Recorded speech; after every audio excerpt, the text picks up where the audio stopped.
Hello, everybody. Welcome back to this is our third episode of the Forgotten Realms Gaming.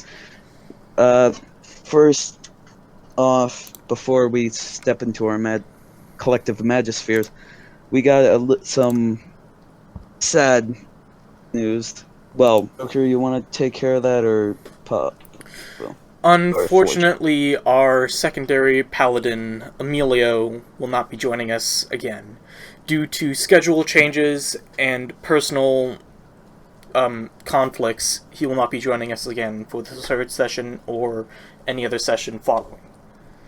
In the story, he has wandered off, I'm assuming, or something.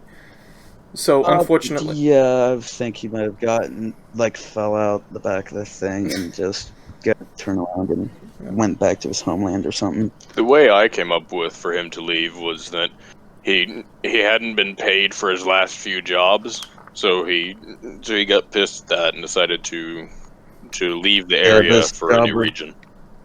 The straw that broke the camel's back. That broke the camel back. Yeah. Yep, exactly the quote I was gonna use. Hey, maybe he can come back later. Hey, we can reference him. Yeah, we can always repurpose. I can make references. Reuse, recycle, and whatnot. Into an NPC we come across later. Anyway, before Emilio is the BBG. Yeah. Emilio, unfortunately, will not be rejoining us for the time being. For the foreseeable future, yeah. Yeah. Any other minor news before we get into recap territory? Unser is back. Yeah, Unser's back. Yeah, he was asleep in Pavu's back, baby Bjorn, but he's back now. He was having connection issues. He was curled up in a fetal position in Pavu's backpack. Yeah, that's exactly how I thought of it too. Another thing, Dot isn't here at the moment, but he might join in the middle of it. So if we suddenly say, "Hey, Dot's back," you know why. Is that it for news? I think so. It's all the news. Now we need someone to do the recap. All right, who's recapping here? Well, I did it last time, and I still have my inspiration, so I'm happy. I suppose I can do a bit of a recap. So, when last we left off, we had just completed going through this dungeonous kind of maze and fighting this big black ooze kind of thing. After that, we had finally managed to catch up to Vandarin, was it? Yeah. Yeah, we had managed to catch up to Vandarin, and this large, kind of half-elven figure had been standing over him, draining his blood to try and get into an unknown vault.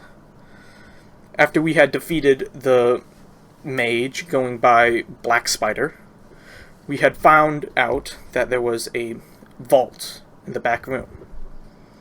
Going to the vault, Vandarin cut his arm or something and drained a little bit more blood and placed it on the doorway, revealing that it was activated by blood and kind of opening the doorway. After that, sitting inside was a very charred individual with a pristine gauntlet on his hand. After some pause. I forgot to mention, that charred corpse was his father, and he took all the...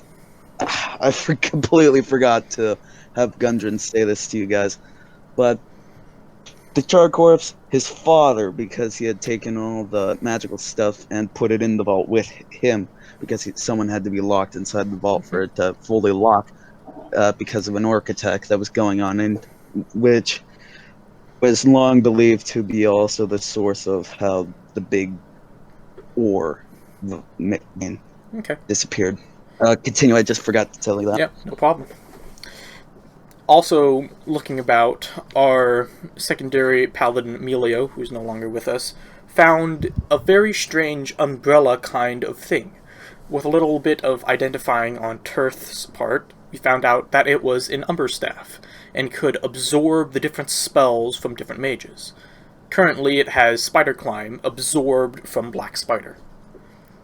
After that, Gundren came running into the vault, quickly put on the glove, and in essence went Super Saiyan, going and melting all of his figures all of his facial figures and pretty much all of himself, and turning into this fiery devil-looking being. He busts through the dungeon and was heading off to the town of, I forget. What was the town again? Vendolin. And Vendolin, yeah. we left off with the party having a temporary companion and a orcish woman riding off to chase him, and that's where we left off. We zoom back in from the globe with the field of stars. We zoom in really fast back onto the line with the cart following a fiery being. Also, because Emilio was gone, Emilio had the Umbra's staff in his possession. That's, spoiler, a tiny bit of a plot point. He chose to give it to Perth for safekeeping.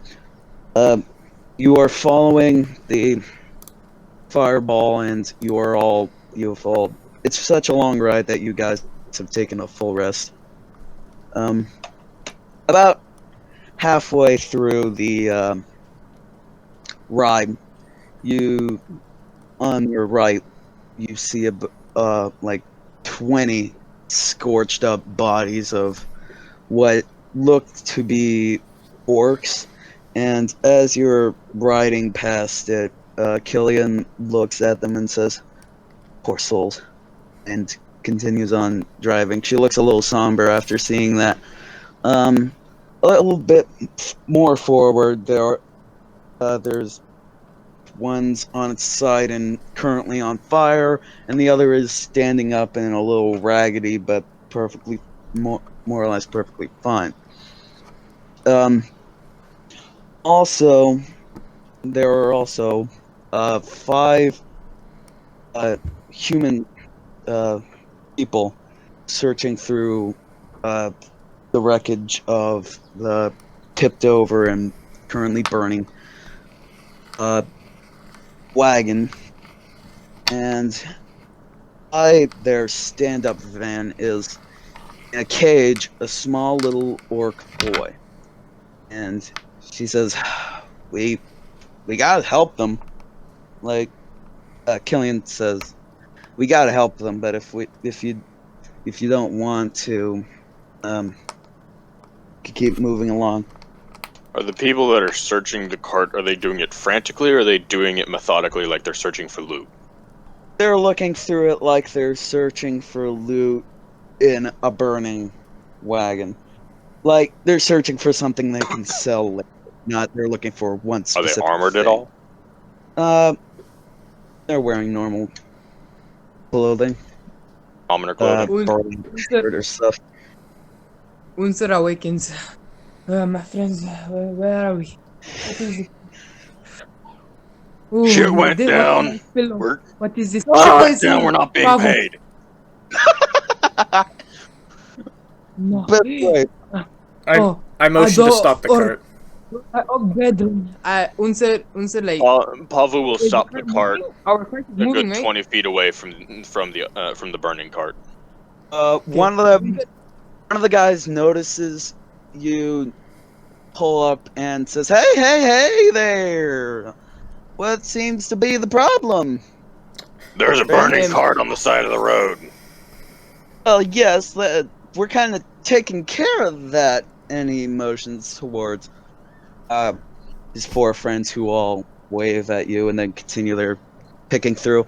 You see and like a bunch of popped open crates, like old silverware, plates. So is this your stuff?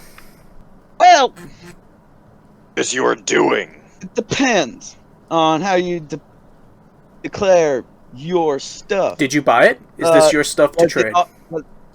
Stuff to trade, yes. Was it ours an hour ago? No. Is it ours now? Yes. Right. Yes, it is. And this is the cart with the small orcish figure in it? No, not the tipped over one. The other one on the other side of the road is the one with the cage with the young orc boy. Is anyone else? Did you cause this cart to be off the side of the road and on fire? No, we just came by, and it was like that after we saw a huge fireball fly through the area. Unser talks to them an orc. My brother, I will not snitch on you. Did you do this? And if so, I want 50-50. He says in a sort of not dejected.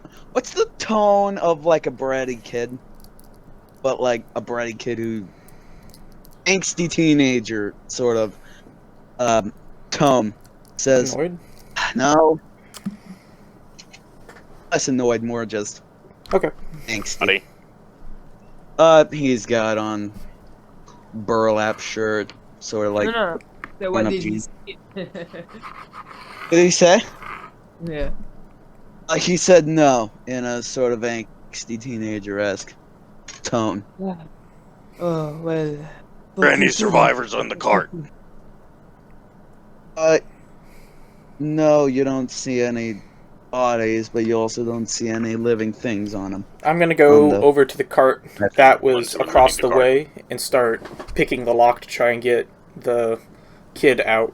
I have thieves' tools, so that I have a way to do it. You start walking towards and start like fiddling with the lock, and the guy that was talking to Pava says, "Hey, brother, back up! What are you doing? Nothing deserves to be in a cage." Mine.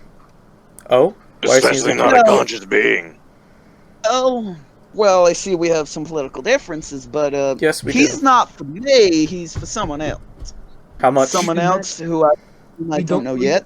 The nations, brother. Get How out much? of our way. To buy him? Yes, No, I'm no. assuming you're going to trade to trade him to someone else. How much for him? Why waste gold on him? Why waste gold on him? He Just like him. starts stroking his beard, kind of like you would pet a cat. Pablo 350. will reach behind him and grab his tower shield, stretching, holding it up into the air, and revealing the hanging bugbear head from it. Oh, whoa there, brother. What? Why? Listen. What?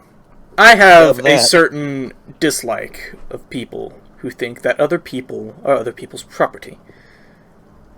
Now, I can either give you 20 gold and you can walk away, or I can give you an arrow to the head and you will flop down on the ground. Your compatriots there have a better offer? I'll take the 20 and yes. I have a better offer. I cut off your head and we go. Okay, I'll take the 20. And he Leave the cart, reaches out. and I toss him the 20 gold. He catches it and says, thank you for your business. And he tosses you back a sort of steel key. Alright, I go ahead. Is the small orc in there conscious or unconscious? He's conscious. Okay, I unlock it, open it, ask you, who are you traveling with? When you crack it open, he kind of sighs and then hops out and just walks away. Right. Okay, and I Say anything to you and just walks off. No, I just let him. Killian gets off the cart and says, not even a thank you. What do you guys want to do? You want to take care of Gundren and take care of him, or? Well, first, I have yes. 20 gold to see if I can scrounge out of this other cart. So if you'll excuse me, I'm going to start rummaging around in the cart that the other orcs were. What do you mean other orcs? You said there was a cart across the way. That's where the small orcish guy was, and then the other two orcs that said that it was quote his. They were rummaging around in the burning cart. One of the 5 humans. One of the 5 humans. Oh, the humans. I'm sorry. I thought they were all orcs. And the orc was a child. And Yeah. the orc was a child. Yep. Well, angsty teen. Okay. And you start walking. So you're walking over to the on the side on fire cart.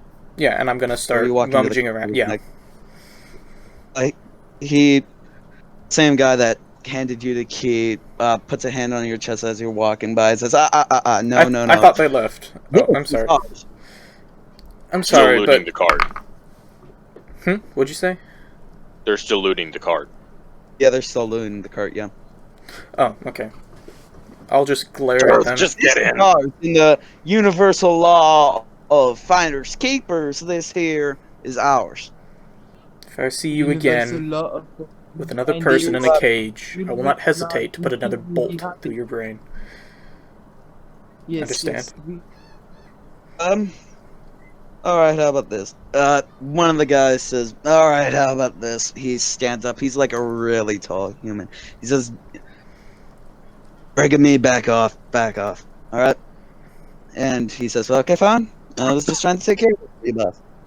And he backs up and he says, I'm gonna give you to the count of 3, and if you don't leave here, I'm gonna take you up on that crossbow. But instead, it will hit you, not me.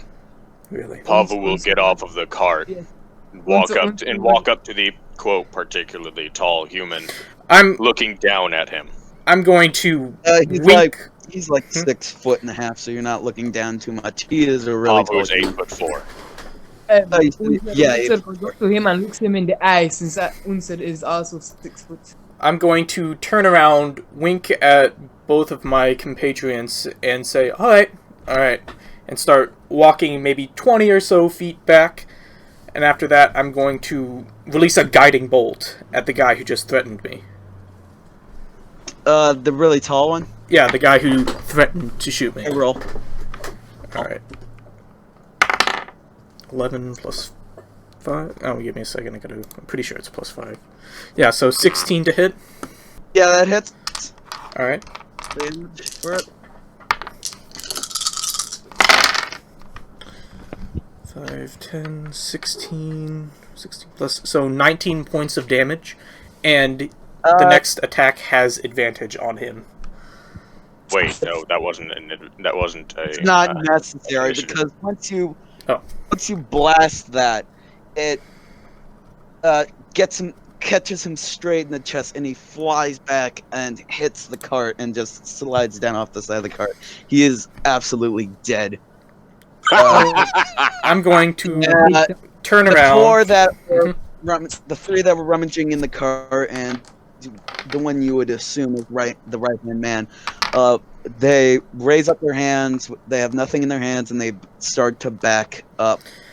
Now I have no love for slavers. Unser searches. No, you don't go anywhere. Unser starts patting them down for any valuables. They don't seem to have anything quite on them. Give me your shoes. Take off your shoes now. Give me. Come, Save your drop from chat. No. Give me your shoes. We let them go. They were just doing their job. They don't seem to have anything very good on them. Like old, very beat up crossbows. One of them has a very blunt scimitar on him. Nothing much of worth.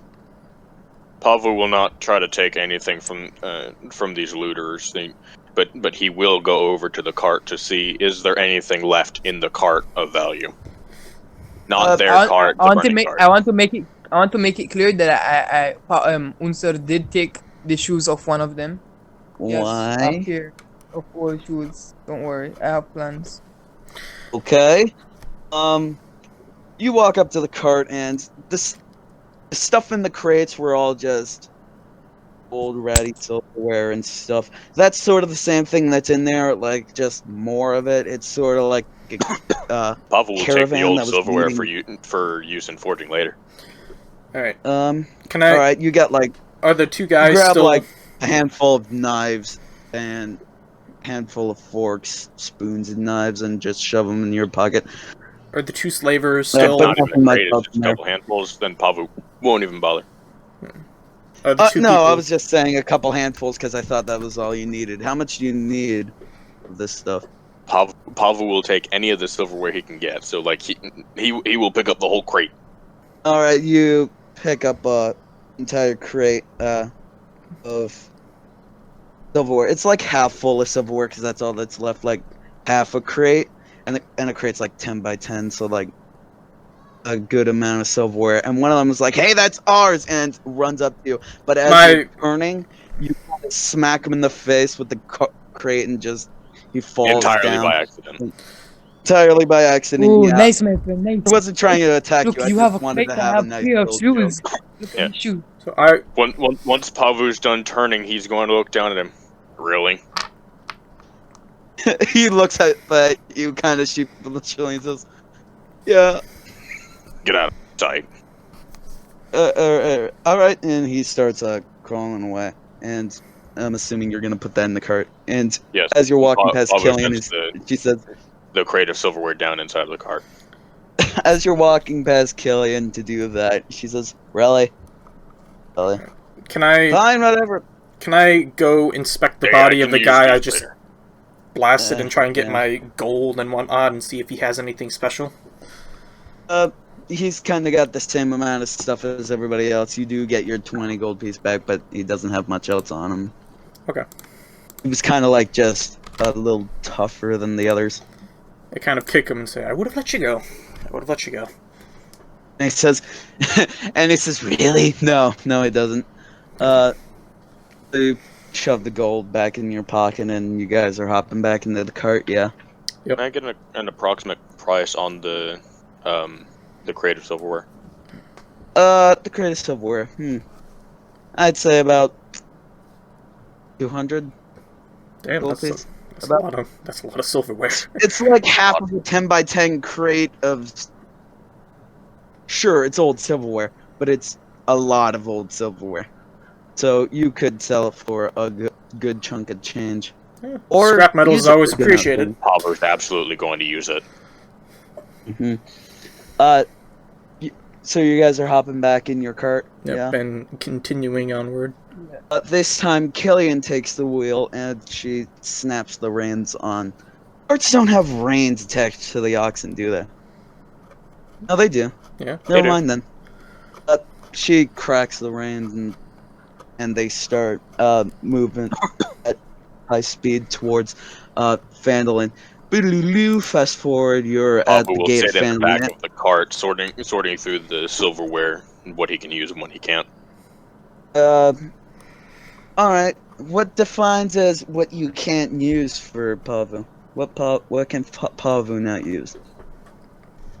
There's not much, but he'll break the occasional knife or spoon open, look at the inside, see if it's tarnished all the way through. Most of them aren't, so he figures he can use them just fine.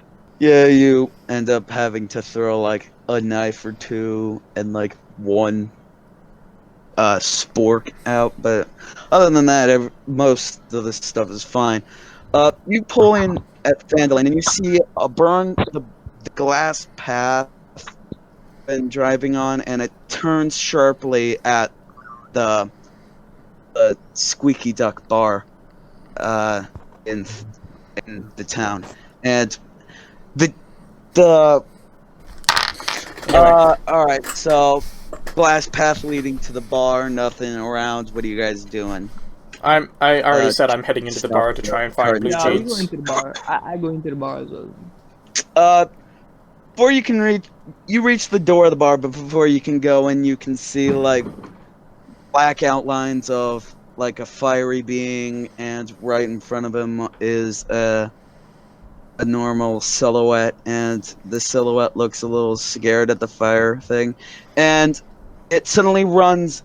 It looks like through, but you're assuming it's around the fiery thing, and jumps out the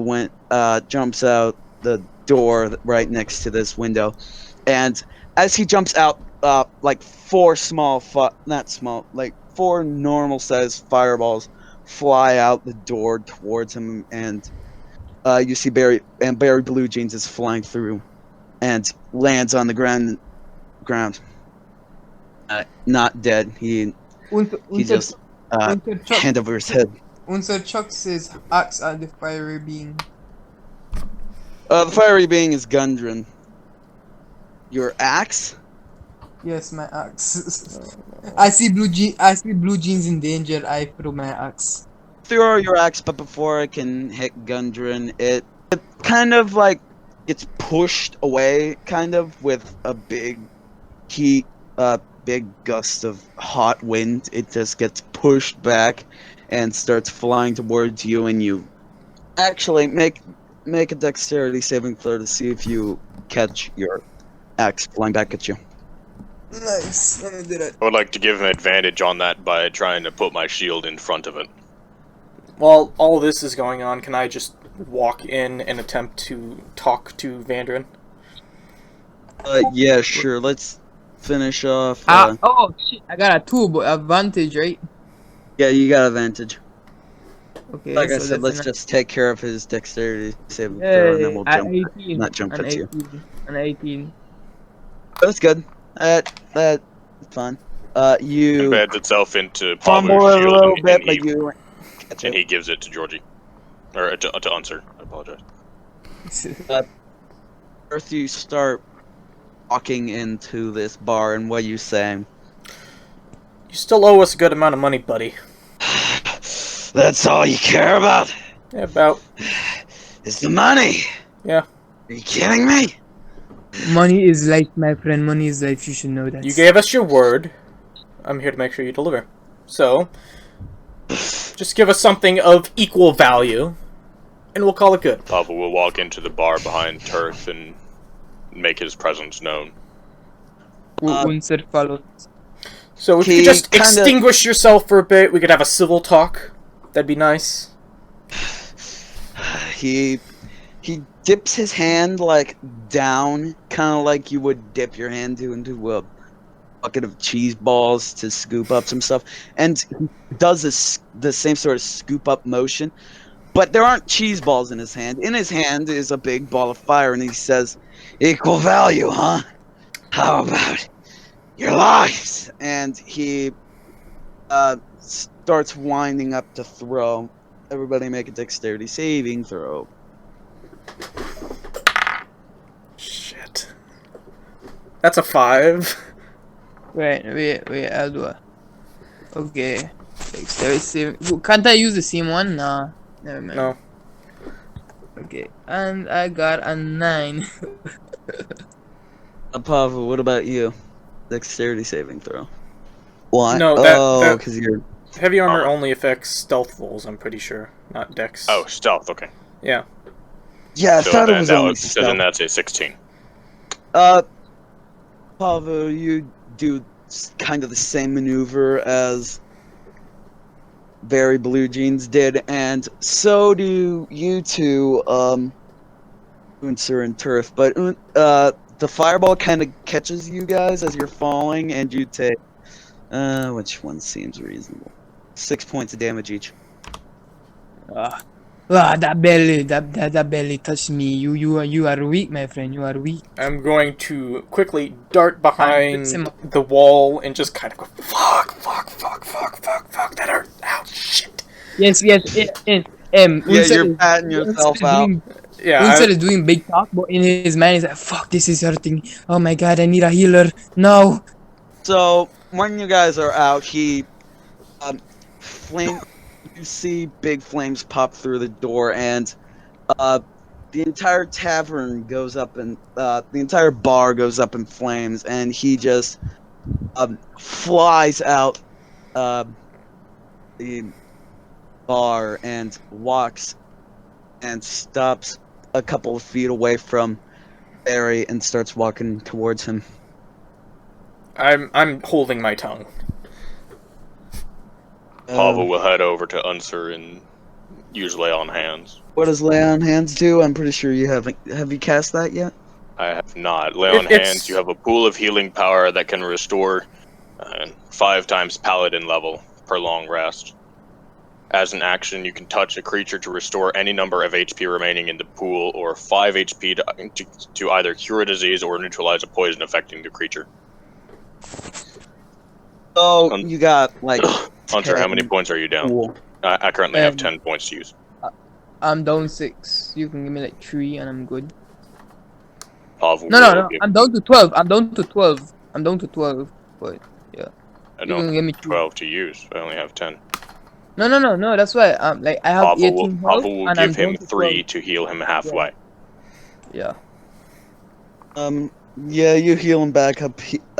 Some of the burns, some of the more severe burns, like very quickly heal, but like some of the small minor burns, don't go away.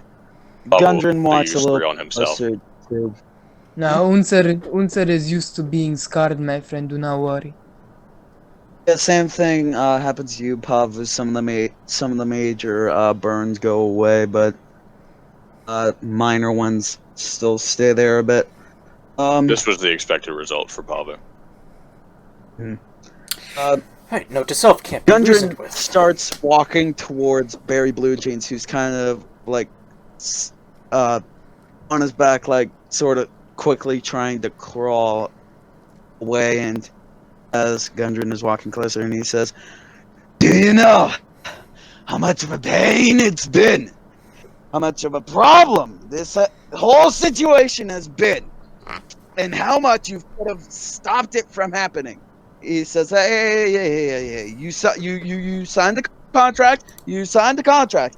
It stated that that I would help you, but if any ambushes would happen, I'm null and void." And he does the scoop thing and throws another fireball, and Barry Bleakins is unable to dodge out of the way, and you see him just completely burn up to ash, leaving only a skeleton. And he says, he turns to you and says, "And you know, do you understand how much easier that would be if you just came with me? It would have stopped. The ambush would probably gone way better." And he's looking a little tired, and the flames die down a little. You rushed ahead of us. That's not our fault. You specifically I told asked us you guys to wait. come with, and you were like, "No, you'll be fine for a couple days. You'll be fine for like half a day. We need a nappy nap." Well, we did save you, though. So there's that. Does this look like you saved me? Well, to be fair, you did put on the glove. We didn't do any of that. For all you know, if you came with me and came a little bit sooner, you could have that all this stuff might have still be there. You would have. Oh God, I'm feeling so tired. How would it have still been there? It was gone when we came. I know. How It's long? kind of like a Schrodinger's cat situation. It could have been there, could not have been there. We don't know. It's kind of a Schrodinger's cat. Right. And he looks back over to Killian and says, "If my father would have probably still been alive. If it wasn't for you, well, not you specifically, but if it wasn't for you stupid orcs." And Killian turns to you guys and says, "You gotta calm him down. He will do way big damage to the entire town if you don't find a way to calm him down and get that gauntlet off of him." Do you have a problem with orcs, my friend? You see, if you cannot see him. Of course, he has problems with orcs. And not only is it cultural, it's friggin'. They ransacked the cave and made my father lock himself up in that vault! Okay, I'm going to cast Charm Person on him as he's saying this. How does Charm Person work? So they have to make a DC 13 Wisdom saving throw, or you attempt to make a charm on a humanoid you can see within range. You must make a Wisdom saving throw, so with advantage if you and your companions are fighting it. We are not fighting it, technically. Technically. If the saving throw is charmed until the spell ends, or your companions do anything harmful to it. The charmed creature regards you as a friendly acquaintance. When the spell ends, the creature knows it was charmed by you. So I'm going to cast that. And he has to make a So I gotta be a DC 13? Wisdom saving throw. Wisdom. Alright. I don't have a stat block, so I'll just use my patented roll a d4, and that will be his modifier. Okay. 1. Ooh boy. So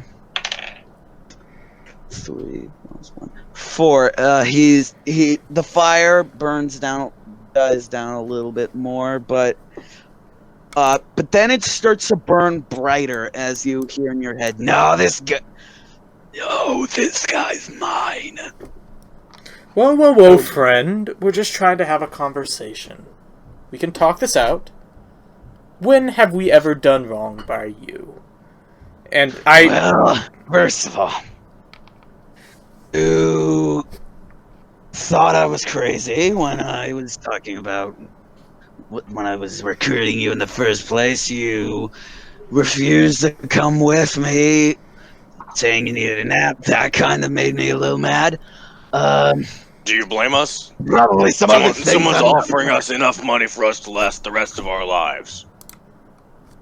You were the only guys around, and quite honestly, the only people I knew. And I kind of felt like I kind of owed it to you. Someone's offering us enough money to last the rest of our lives, and we're the only people around. Does that not sound suspicious? Only people around I would even dare to do that with. And he burns a little bit brighter. Alright, guys. And does that not sound suspicious? Listen. What is it you want us to do now? Since you are still technically our employer, and we are under contract to help. What can we do? I don't know what you're talking about. We gave you our word that we would help you until our job is completed. As of right now, I don't think our job is currently completed. So, we are still under our word to serve you for the time being. What is it you would like us to do? Mind you, he is charmed. No, he's not. Oh. You tried to charm him, you started getting through, and then you heard a voice in your head in a sort of raspy voice saying, no, this guy's mine, is what you heard. I'm sorry if that wasn't clear enough. Okay, so that was a different voice from Vandrin. Yeah, that was a way different voice. Okay. Can I check and see if he is being... Would I know if any of the telltale signs of him being possessed? Can I do, like, an insight check or something for that? More towards Arcana, I think, wouldn't it? Okay.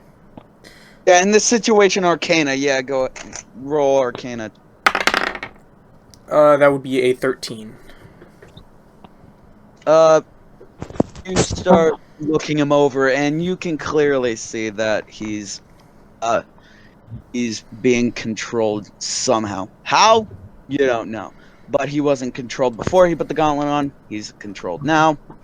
You have no idea what is charming him, though. Controlling him, though. Okay. And I'm just waiting for his response to, we're here to help still. We're still under contract and oath to help you still. The job was to pick up something from that vault that ended up empty. He burns a little bit up. He'd been burning down when he's been saying it, and he burns up a little bit more when he says empty. Your job has been fulfilled. I'm so tired. We've all had... If we're going to help you further, we need a little bit of information here. What was Blue Jean's whole deal in this ordeal? And what was he talking about a contract being void due to an ambush? You've heard of Barry Blue Jeans before. He's kind of he's an escort for hire, and normally, or he would choose to escort you, you would have to sign a contract basically saying that the only thing he would be legally obligated to be sued for is if he brought him into a problem, and then he could be sued. But ambushes, though protection can be tried. An ambush not the whole point of an escort to protect from the ambush? Well, yeah, he would still be allowed to, basically made to do that, but if the ambush gone awry, you couldn't sue. Alright, so... Basically what that contract was. Question, is he currently floating in the air and whatnot, or is he on the ground? He's kind of floating. He's like an inch off the ground. Okay, so I would still be able to touch him if... Okay, so I'm going to say to him, listen, I can help you. Just give me 1 minute. I'll try and see if I can do something. And I'm going to invoke duplicity, and an illusory copy of myself goes up to him, places its hand on his shoulder, and casts Identify using my magic initiate feat. So I don't have to use a spell slot, I use that. A quick question.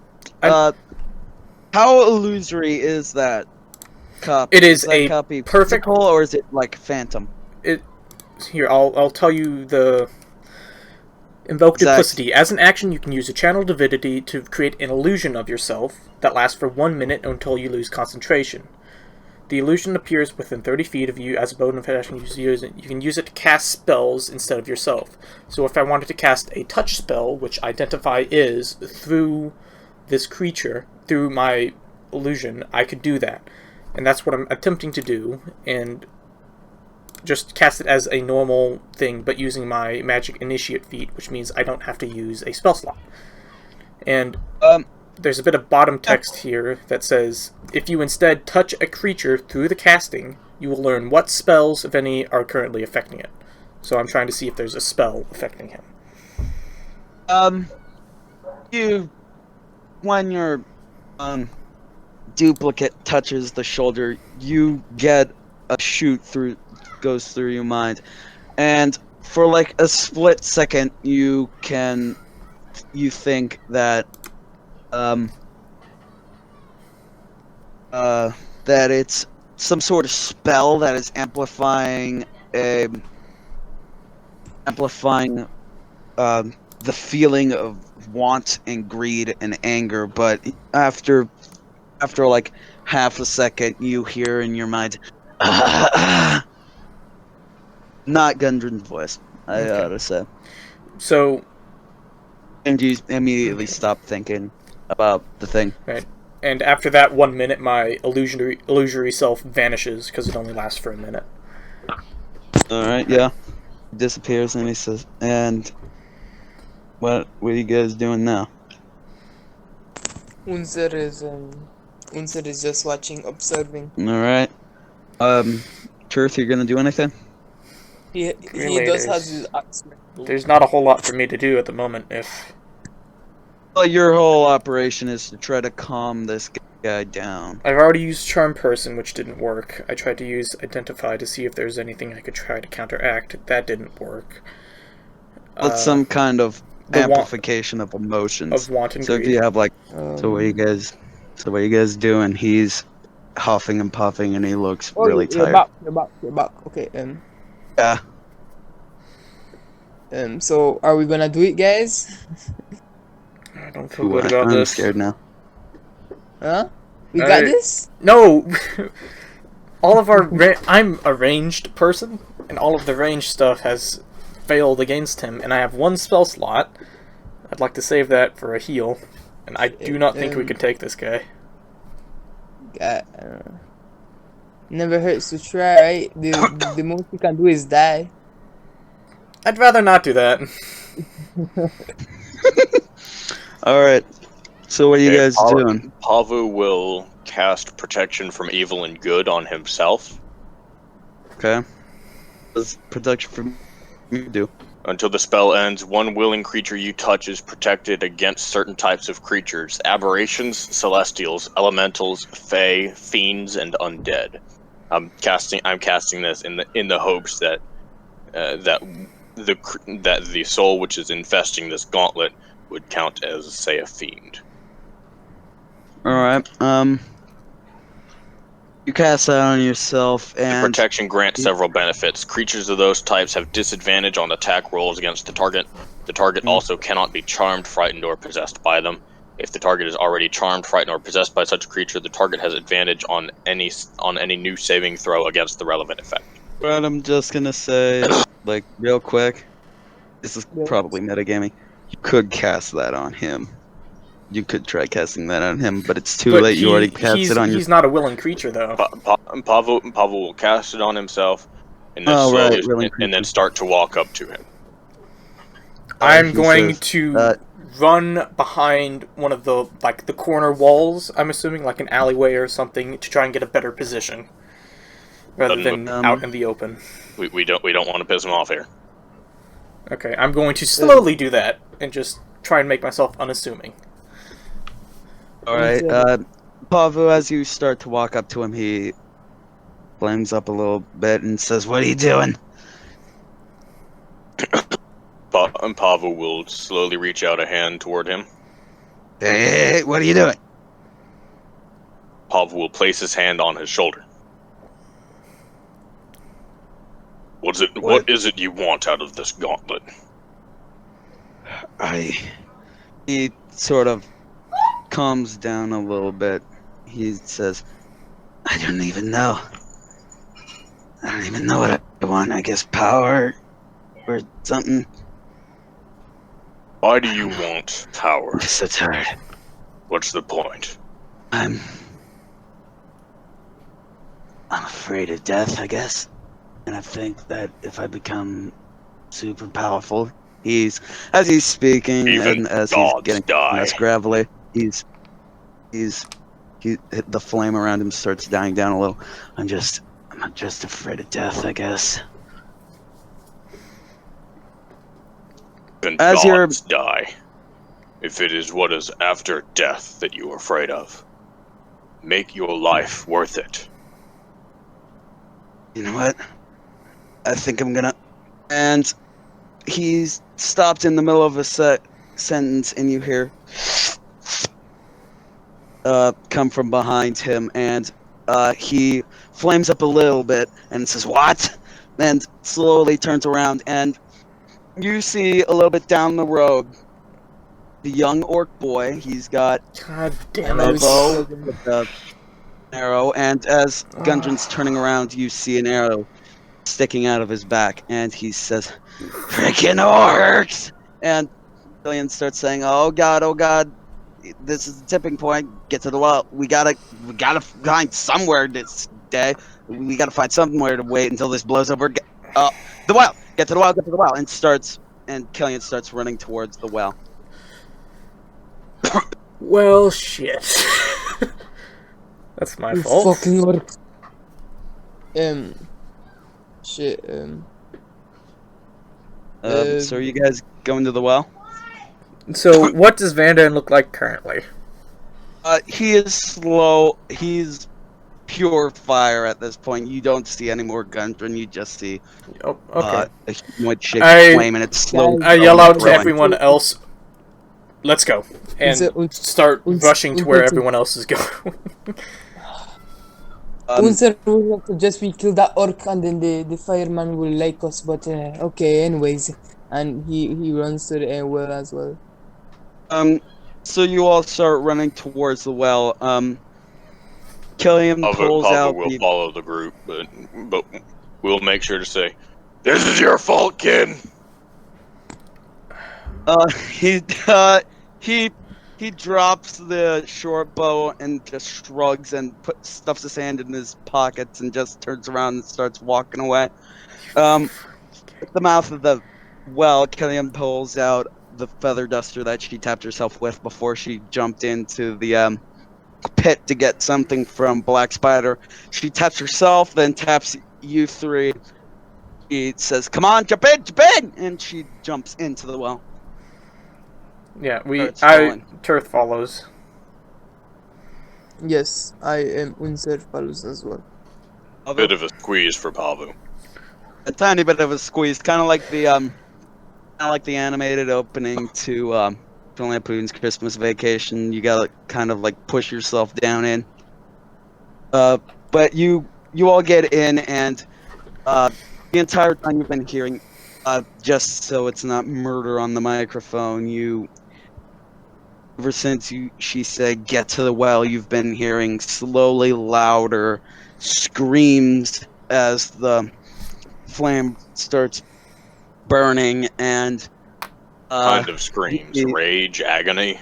Very, very angry rage. And near the end, once the flame starts hitting like halfway across the well, it filters into agony, and then suddenly an explosion from outside of the thing, and you guys are knocked unconscious. And later you wake up, and you look up, and there's tiny little embers floating through the sky. It's dark out, which I think I might have not have mentioned, but this entire thing with Gundren and Fandolin, it was like midday. So does this mean we technically got a long rest? If I'm being knocked out? Alright. So is that a go on the long rest? If not, that's cool. Okay. That's it. Yeah, sure. Okay. Nice. Nothing more. It's an uncomfortable long rest, but it's a long rest, yeah. Like I said, it's dark out, stars are in the sky, but there's also embers floating above the well. You three wake up at the same time, but Killian is still knocked out because you all kind of landed on top of her. Can I shake her awake? Is she breathing? Pavu, you are too heavy. Yeah, you have to lose some weight, she's breathing. She's just unconscious. Is there water will start climbing up and out of the well. Roll athletics. 19. And anybody else who wants to crawl out will have to roll athletics. I'm trying to get this orcish woman away. I got a 13. Unter Pavu, you make it out, and Turt's hanging back to try to wake up Alien. And Pavu, I'm assuming since you were the first one to say you want to do it, you pop out first. You see, like a 30-mile radius, a pure disc of completely black glass. 30 miles? There is no Fandolin. 30 miles. There's no Fandolin. Nothing remains of Fandolin. There are no corpses, no bodies, no charred up buildings. Absolutely nothing. And parts of the high road that connected to Fandolin through the Triboard Trail. The Triboard Trail has been burnt up a little bit more than Fandolin, but still burnt up in a sort of 30-mile circle. 30 miles is more than a man can see on ground level, so there's no way we would be able to know where he went next. Actually, you do know where he went next. He stayed in about the same place. There's a in the middle of this disc, middle-ish section. You're around the middle anyway. There is a charred dwarven body, hand up, reached towards the sky. On the arm aiming towards the sky is a golden gauntlet. Golden bronze-ish gauntlet. Ooh. And Unser goes to grab it. Ooh, touch it. Unser, roll, what we're gonna do is something called a wisdom competition. That means you roll wisdom, I roll wisdom. If you're higher, I win. If I'm higher, I win. If we're tied, you win. Okay, nice. I have a 15 in wisdom, so let's roll. I got a 17. There was a proper term from that. I have a 17. A contested wisdom throw. Gauntlet got a 13. Check. Yeah, that's it. Wait, let me show you. Yep, you got a 17. What? Yes. The gauntlet got a 13, so you grab this gauntlet. It doesn't burn you. It's a little bit warm because it did this. Unser, do not put it on. He lifts it up. You lift it up off the arm, and you hear inside your head, "Hey, buddy. Hey, you want to control fire? I can make that happen, buddy." Sure. Unser doesn't mind as long as you don't control my body, my friend. I kinda need to do that, buddy. Kinda need to give you the powers, Let me tell you something, buddy. That's a no-go. And he puts it in his bag. Fast forward to, jump cut to Turth. Turth, Killian right next to you, starts to wake up, and she looks up at, she's on her back, looking up at the sky, and it's like, dang it, we done messed up, didn't we? And sits up and immediately turns to you, Turth. Okay, I have some questions, first off. What do you know about this? You seem to know an awful lot. You didn't share it with us. And now who knows what just happened?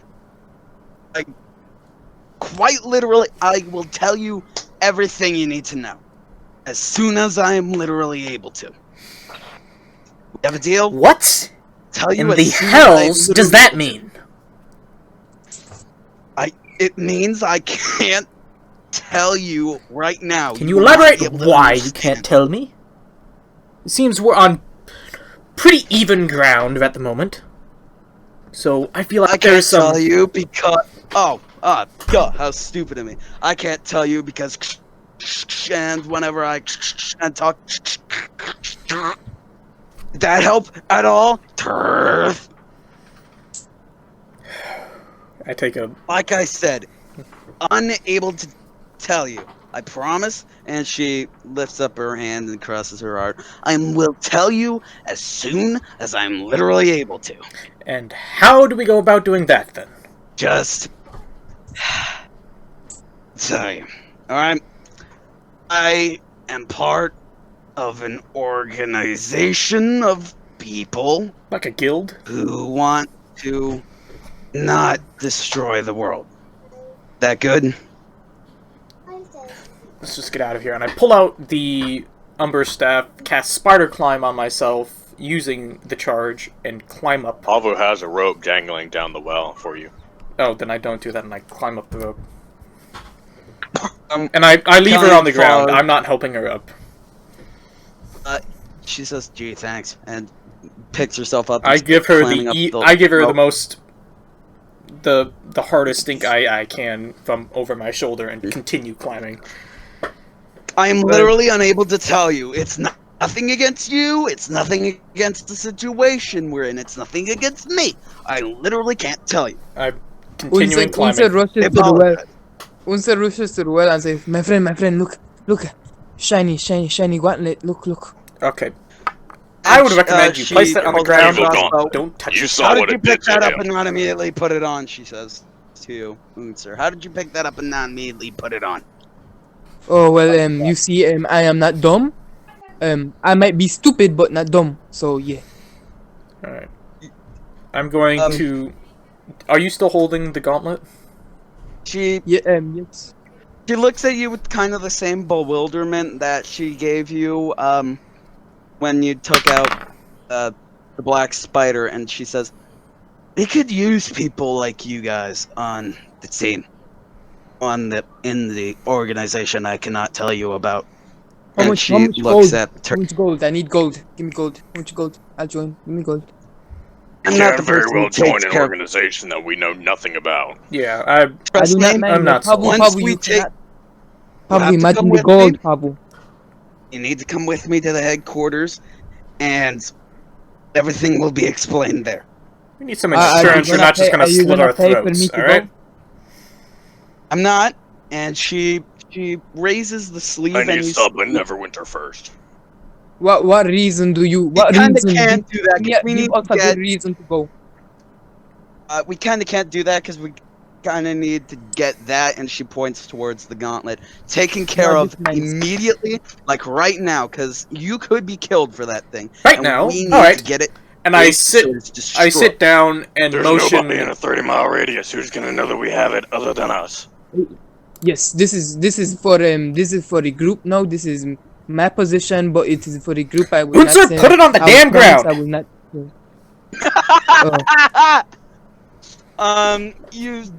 Killian raises her arm and then pulls back a sleeve, and you see a silver bracer with the icon that I have as my picture Okay. Take a look at That's the icon on her arm. Just imagine it on a silver field instead of white. And she presses the middle diamond bit, and the circle around it starts flashing, blinking yellow on and off every couple of seconds. And she says, "Just waiting for approval." Well, that is a dumb bracelet, my friend. You should get rid of that. Unser, can you It please, keeps it on you. for the love of gods, Looks up put at it on you. the ground? Just wait. Unser, as he was talking, he ignores him and start waving the gauntlet up and down. Okay, my friend. Okay, yeah. Why are you so why are you so serious? It's just a game. It's just a game. Look around us. There's nothing. We're in a blackened hellscape. Unser puts it. Unser like sits down and puts it on the ground. All right. After he puts it on the ground, I give a large sigh and begin casting Identify as a ritual spell. You already cast Identify on this thing and you were unable to identify it. I'm just going to remind you now. I cast Identify on the person, not on the gauntlet specifically. Does that have any change? No, there's nothing magical about the... Oh yeah, that's right. The last time I did it. Okay, yeah, sorry. Okay, are you done? Are you done? Can I wave it around again? No. Right then, the circle around the rune on her bracer turns blue, and she says yes. And you see, from the sky, it kind of looks like it came from the moon, one of the 2 moons of the Forgotten Realms. But you're like, nah, there's no way. And it slowly comes down, and there is and it lands in the right by the corpse of Gundren, and it's a clear-ish glass, semi-opaque, semi-clear glass sphere, and the side of one of the part of it just hinges down, revealing 4 leather seats. And okay. She said, and she starts walking towards it. What are you waiting for? Come on, get in. Okay, Unser pick up the gloves and wave it around in front of the guy's face, and then walks to the I toss my bedroll at Unser and say, "Use this instead of your bare hands," and walk up behind her. So there's 4 seats. She takes the front right one. Pat Unser on the head, and if Unser looks up at him, he'll give Unser a slight shake of the head. Yes, I do. Oof. So you get in. Who's riding shotgun? I guess the one who... Pavu is the one that is always up first. Yeah, I'm trying to keep as far back as I can, because I don't trust him. I mean, you're gonna sit down next to Unser, but okay. Yeah, you guys clamber into this thing, and the part of it that hinged open hinges shut, and she pulls the left one, and she says, "Nope, that's not it," and she pulls the right one, and a black sort of bag thumps out the top of the sphere, and it fills up with air, and it's about the same size as the sphere you're in, and it starts lifting up and starts going skyward, and you're getting close. You start flying towards, and you start realizing that one of the 2 moons, is slowly getting bigger, and bigger until it's like you're right next to it. As all of this is happening, I just have... My friends, we are astronauts. Welcome to space. As all of this happening, I'm just quietly running my thumb over my holy symbol on my belt, just thinking. And Pavu is looking outside of the orb, off to the horizon, remembering when he grew up in the mountains. Unser has stars in his eyes, looking at the moon and the space and whatever. It's actually not that far up. It's like it's pretty far up, but it's like not too far up. 25,000 feet. A couple minutes, and you're already at the top. What? So 25,000 feet, maybe. Let's cap it off at 5,000 feet. Oh, that's not far at all. I mean, it's not far at all. Unser retracts his star eyes.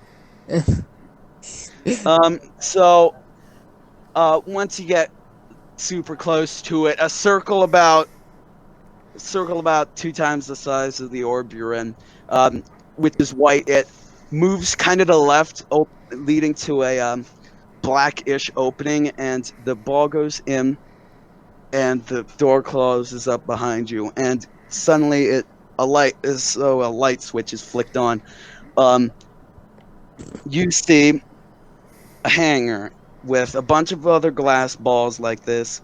You see like cannons, like all lined up at the edge of this and aiming down and out and down, and you come to rest next to one of these cannons, and the hinge side punks back down, and she says, "Come on, get out! I can't get out unless you do." And I very tentatively steps out and look around. Do I see anything of note? Unser just jumps out and starts running around. You look around, you see the cannons. They're like balls like the one you're in, sort of stacked up on each other in a corner. There are a couple guards around. A couple of them are just loafing around talking, but there are two like doors where there are two guards stationed on either side of the door for both doors, and one looks like a sliding door, one looks like a normal door. And once you guys get out and touch your feet to the floor, you start feeling nauseous and dizzy and kind of like seasick, if you will. He says, Pablo, hold me. Pablo, hold me up, Pablo. She says, "I gotta take care of something with the director in this store," and she points towards this, and she says, "You guys, I guess you guys can, yeah, you guys stay here. Please don't touch anything or do anything. I need to go in here and take care of something, and I'll be right back out. All right?" Sure. Yeah. In against the glass orb that we came in, and wait. So the glass. Are you sitting outside the orb or in the orb? Yes, outside against it. Yeah. One of the two that are next to the set of sliding doors, the one on the right, looks towards you, and how miserable you kind of look, like sick. My eyes are shut tight, trying to just settle my stomach. And he kind of frowns and starts walking towards you and says, "First time on, huh?" Yes, fuck is this? Yes, well, look at this gauntlet. Doesn't it look cool? All the guards sort of perk up and immediately aim crossbows at you, except for the one that walked towards you and that tries to calm them down. It says, "You can't just backhand Hunter lightly across the side of his head. You can't just swing that thing around. It's not that. It's super powerful. I wouldn't swing that thing around like that." It's supposed to be a secret, Hunter. Oh, well, yes, I forgot my friend. It's not supposed to be out in the open like that. It's not a secret, but it's not like very deep out there, you know? Everybody put the crossbows down. I feel like I'm drunk right now. I don't have patience for this.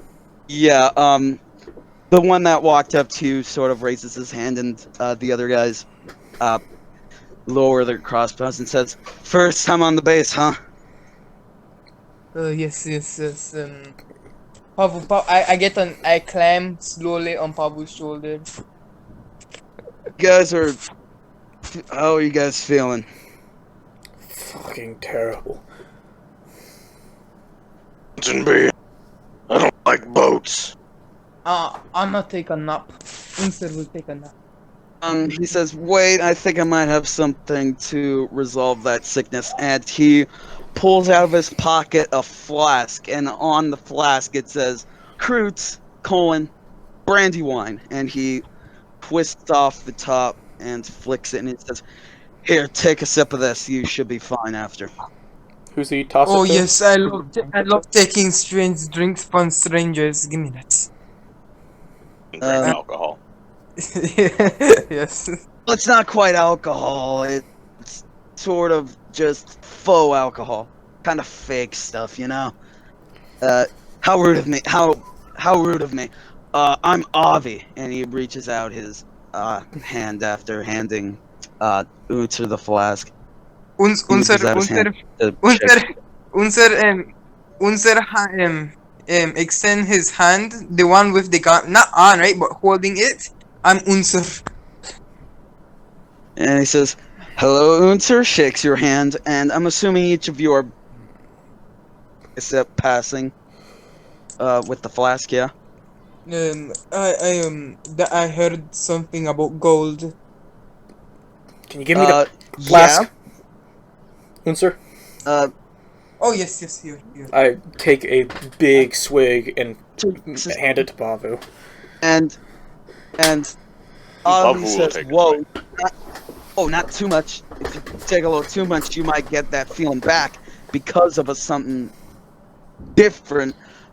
And you guys take the swigs of What's this the least of my problems at the moment? flask. He will hand the flask You back immediately to the. feel He will hand the flask back to the guard and then shake his hand. he takes the flask, shakes your hand, and screws it back on. I extend my hand and takes- say, "Hello, I am Tirth Moonglow. I don't know what the hell is going on." And I extend my hand. You'll understand soon, and he shoots out a hand and shakes it. When you took the swig from that flask, you immediately felt better. No more dizzy. You didn't feel sick at all. And he said, yeah, we kind of got to get we got to get you initiated soon, otherwise All right, back so in the Brandywine. Quickly, before we start doing any blood binding contracts or whatever the hell you guys do up here. Not blood binding. Not blood binding. Oh, it's not that wow, much. Thanks. Anyway. What is this place, first off? What is going to happen to that crater down there, second off?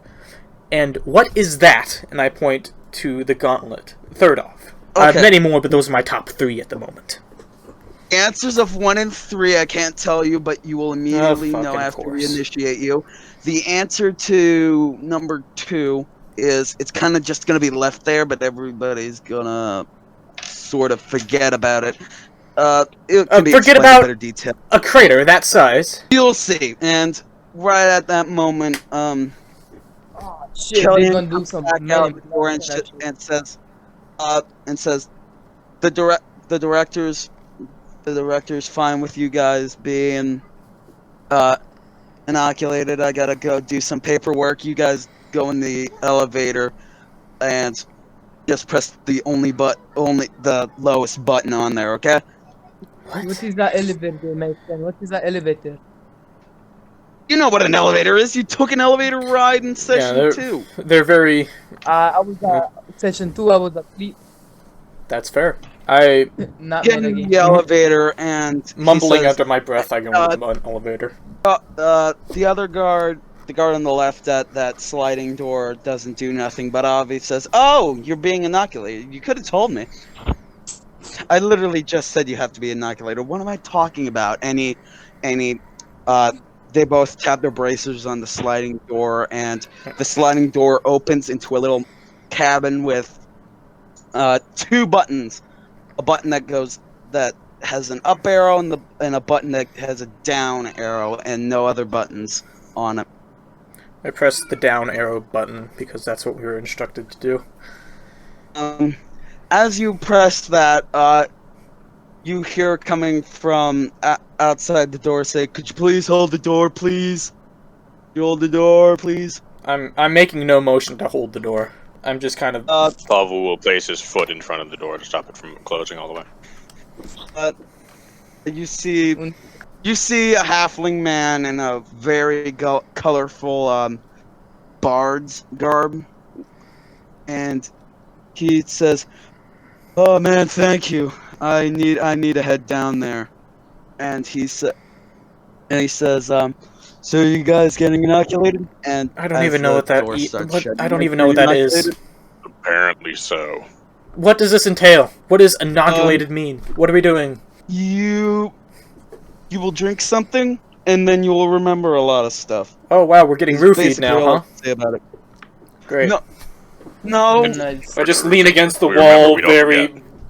very pissed off. Yeah, it's kind of the opposite of that. And he says, thanks for holding the door, by the way, guys. And he starts, flipping through a file he has in his hand. And Pavu will hold a hand out to the halfling. Pavu Katho Alavi. Hello, sir.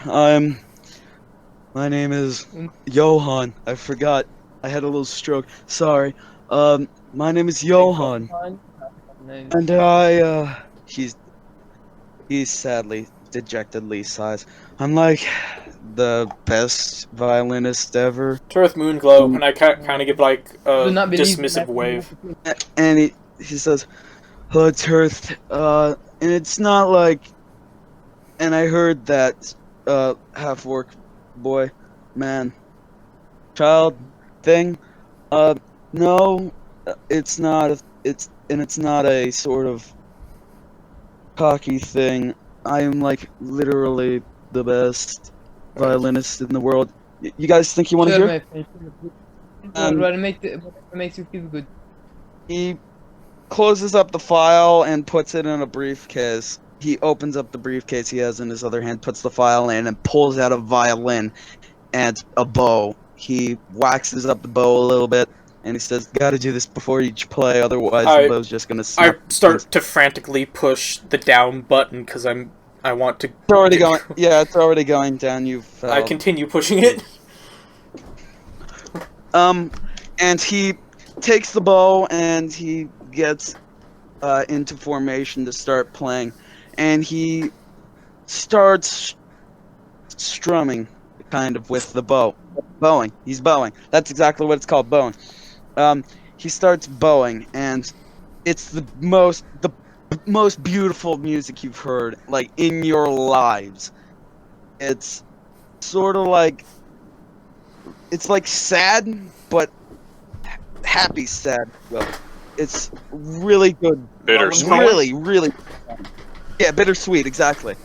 It's exactly how anyone would describe it. And actually, I want to make you guys roll Constitution saving throws to see if you're like crying at this song or not. Constitution You want? saving. Yeah.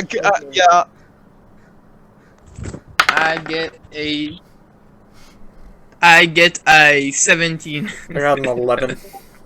Yeah, I rolled an Yeah, 11. you 17. I got start a 17. Yeah. crying. Start crying, Unter. You are not quite crying, but you would understand. You understand why Kurth would be crying. Am I like bawling my eyes out, or just kind of? No, you're not sniffling? bawling your eyes out. You're crying. You understand what he's meaning. Pavu, you're the same thing too. You appreciate beauty, and he stops bowing. Pavu, despite making the check, his face darkens and a tear rolls down his cheek. He says, yeah, what did I? Yeah, that's normally what the reaction is. Like I said, I'm not being cocky about it. It's just, I'm just Play a that little one bummed. again. Oh, and that'll help us out. How? Unser did not cry, but Unser was close, my friend. You are truly great at what you do. Do you want to join me in my adventure to fuck bitches and get gold? He says, I kinda can't. I'm sorry. I kinda got a good job here. I'm not like terribly sad or anything. It's just like. Speaking of the job, what exactly did the rules entail for this organization? And I do air quotes very heavily. You hear at the top of the elevator a ding, and he says, "You'll find out soon enough." Yeah, and, I'd like to know what I'm getting door- into before I drink the Kool-Aid, alright? He says, he turns around and he says, "Seriously, you want to know now? You'll know in like a You've been minute demanding top. You really information. want to know now?" I'd like to been know the demanding details of a information contract before we before I sign. Here's basically how it happens. All right. So you walk in there, you take a sip of the, and then you will remember, and you will be sent on missions to retrieve any. Did that help, perchance? Yes, my friend. Yeah, that was very helpful, and thank you for that. What if we want to leave this organization after we're done? Do we have a choice? Is this bound for life? No one's ever tried to like leave before, so I'm not the person to take up with that. The director is, and he starts walking into this room. It's dark, and in the middle of this room is a big tank with water. Not too dark, like dim.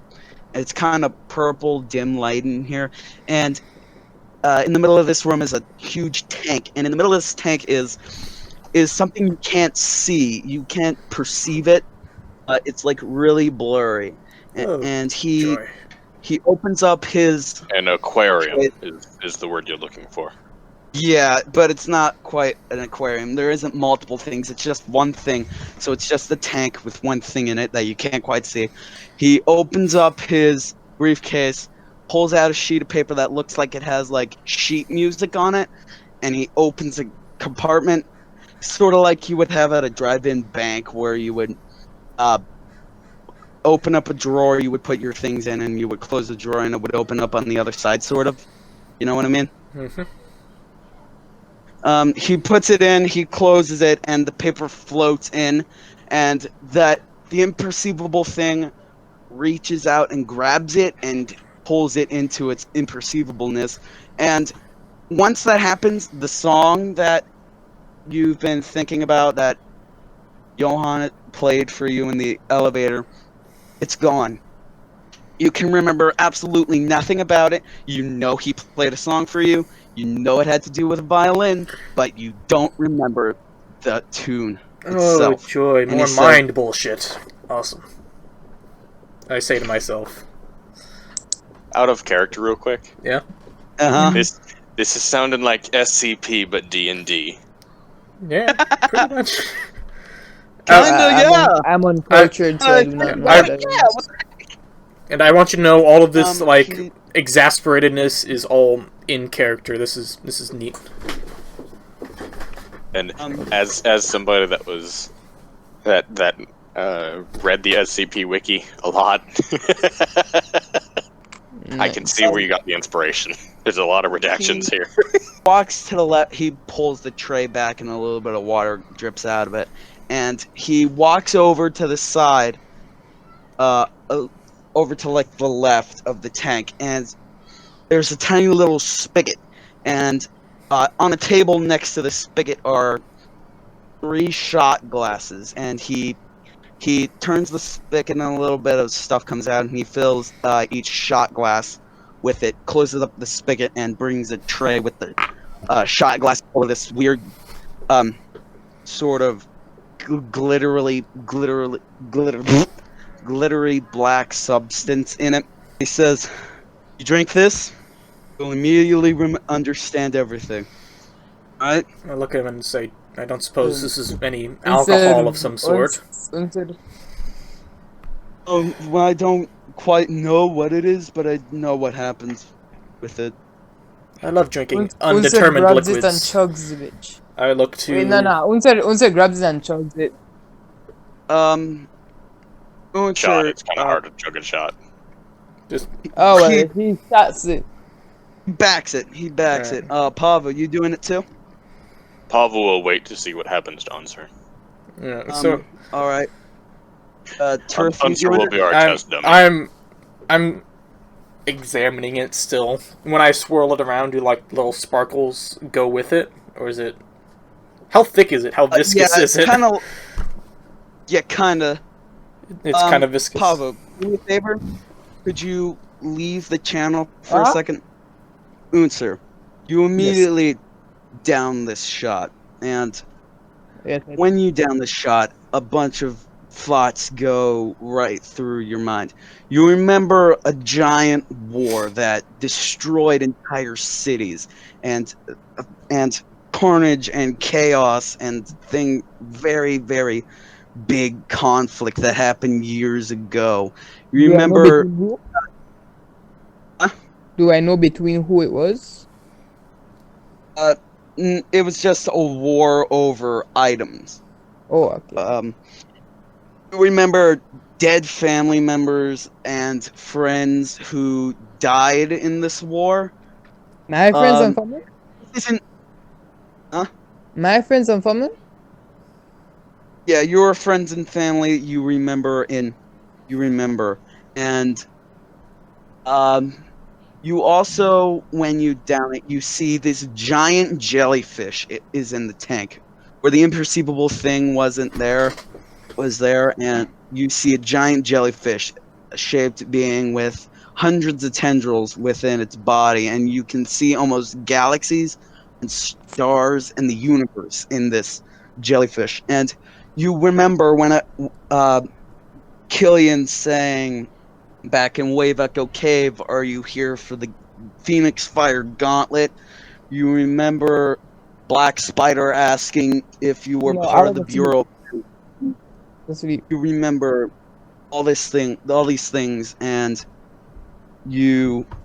this isn't new knowledge for you. This is. Oh, my friend. That was in one word I would say delicious. Thank you for that drink. Are there any more? It says, well, it's not really my mixture. Oh, all right. So, yes, my friend. Yeah, shots, Xavier, you can. shots.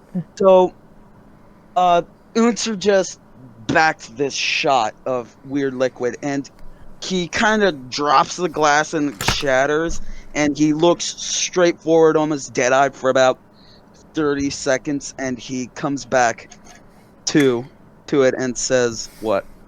What do you say?" Oh, that was delicious, my friend. You know all the secrets shots, of the universe now? Shots. Huh? You know all the secrets of the universe now? Oh yes, my friend. I know everything there is to know. I know about the Great War. Whoa! Unser, pause. You cannot tell them about that. Oh my goodness. Unser. We still hear static for that stuff. Right. Yeah, you still hear static for that stuff. Just forget he said it. Oh my goodness, That's okay. I forgot to tell That's Unser. okay. Oh man. Oh no.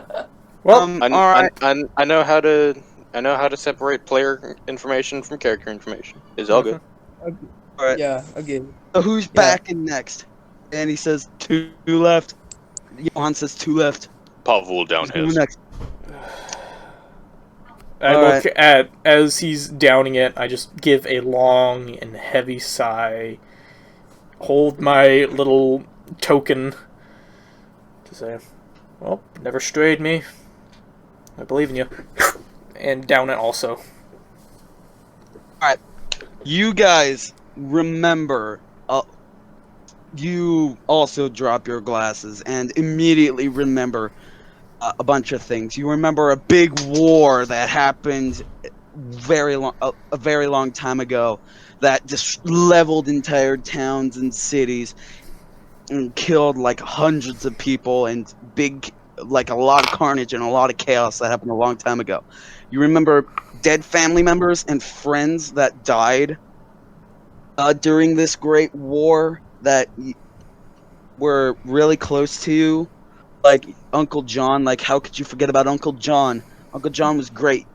Remember a bunch of stuff about those friends and family. First of his clan to leave in a very long time. Mm-hmm. None of this applies to Pavel. Right.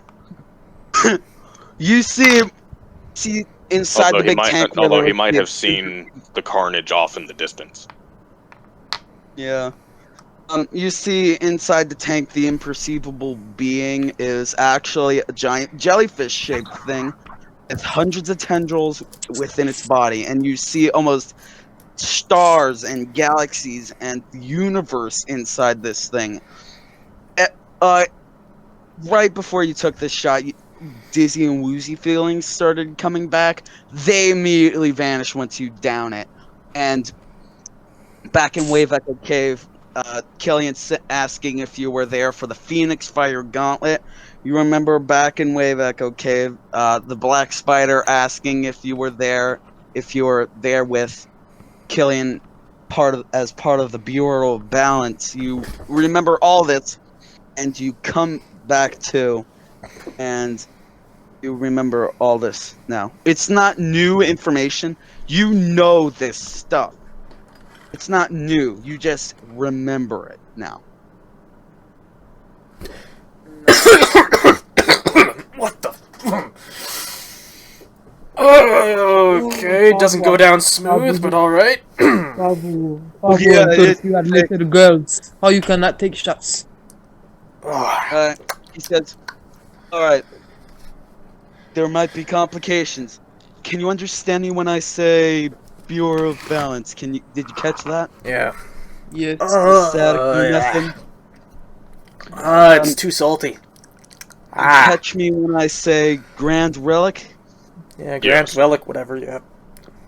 Okay, great. Pavu's face is very much not pleased. Oh yeah, it is not a good brew.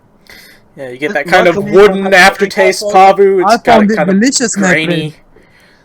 Luckily, you only have to drink it once, so... I find it delicious. I do not know what you're talking about.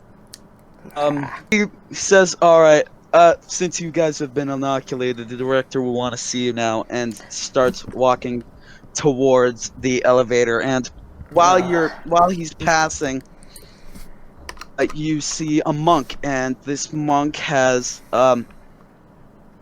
manila folder in his hand, and if you want to roll a perception check to find out what's on this envelope, you can. You don't have to. Sure, I'll try. Sure. I'll try as well. God damn it. Perception. That is a 12. Perception. I got. Oh shit! Nice. I got 21. Damn. 21. Yeah. First, you barely catch a B and an S, and yeah, this is all BS. Hey there. Yeah, just Unser, you look closer and you see that it's actually information about the Black Spider.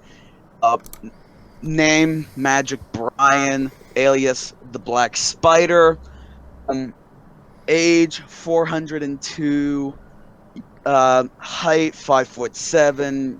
Race Drow. It's a bunch of information about the Black Spider and what he did, but before you could read any farther than what I already told you, the monk passes and Johan turns to him and say, "Yeah, just wait by the tank. I'll be right there."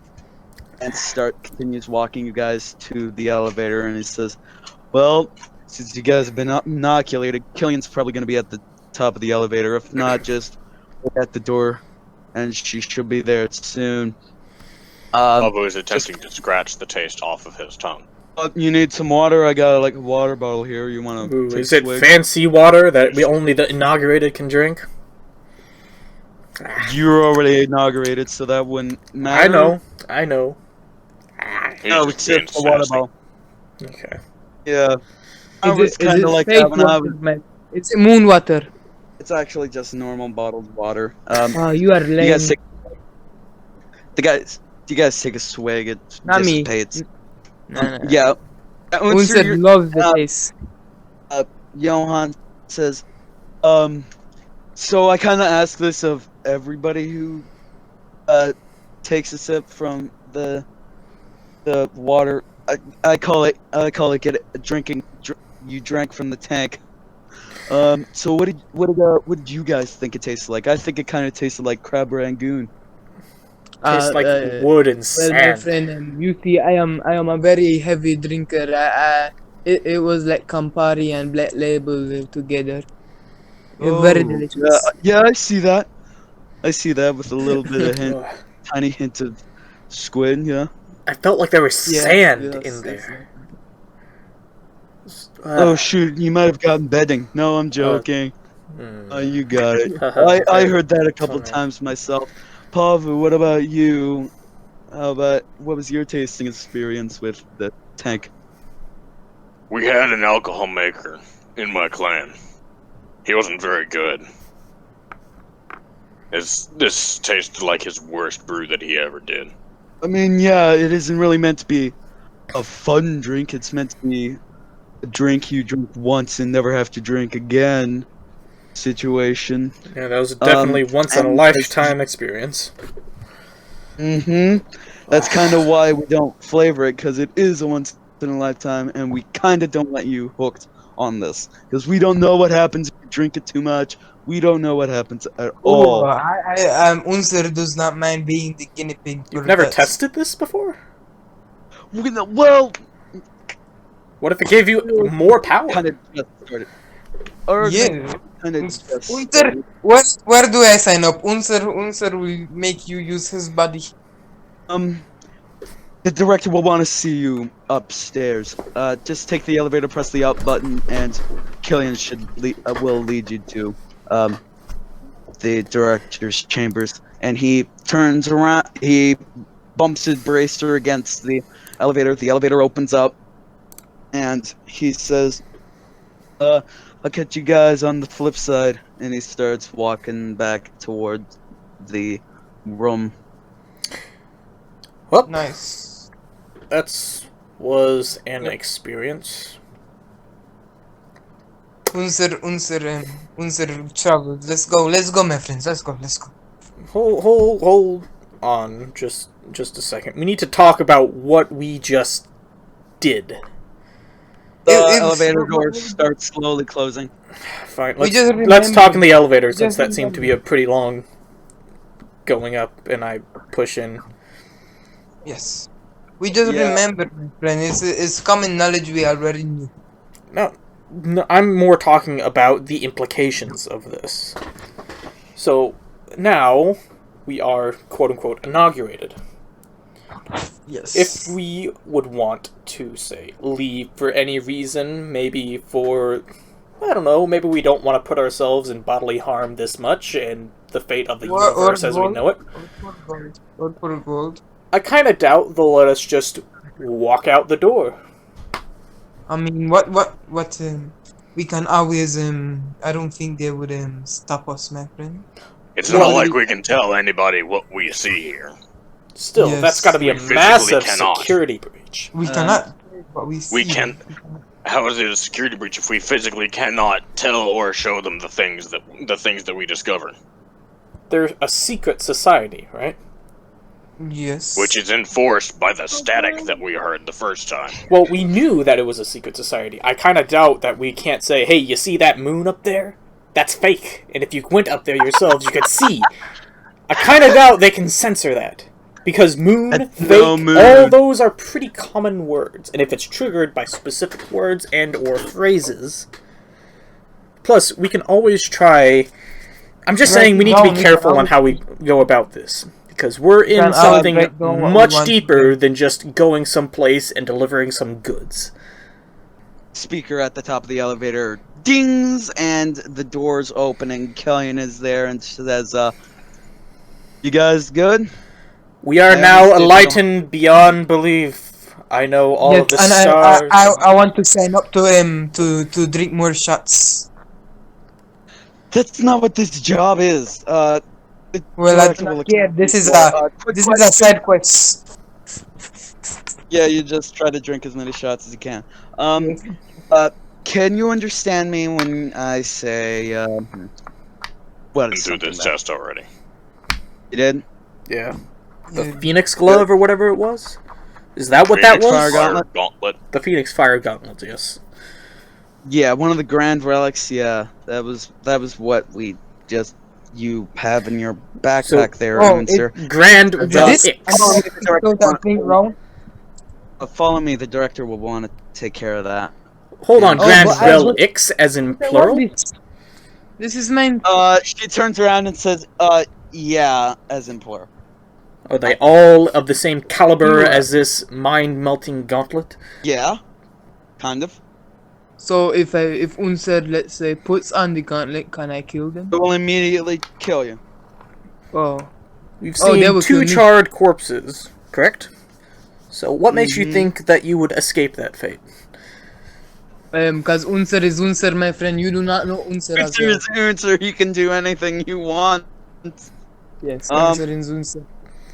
I And will pat platform. Unser's head again and give him a disappointed shake of the head. Oh, you are just freaking Unser's parent. Oh Yep. my goodness.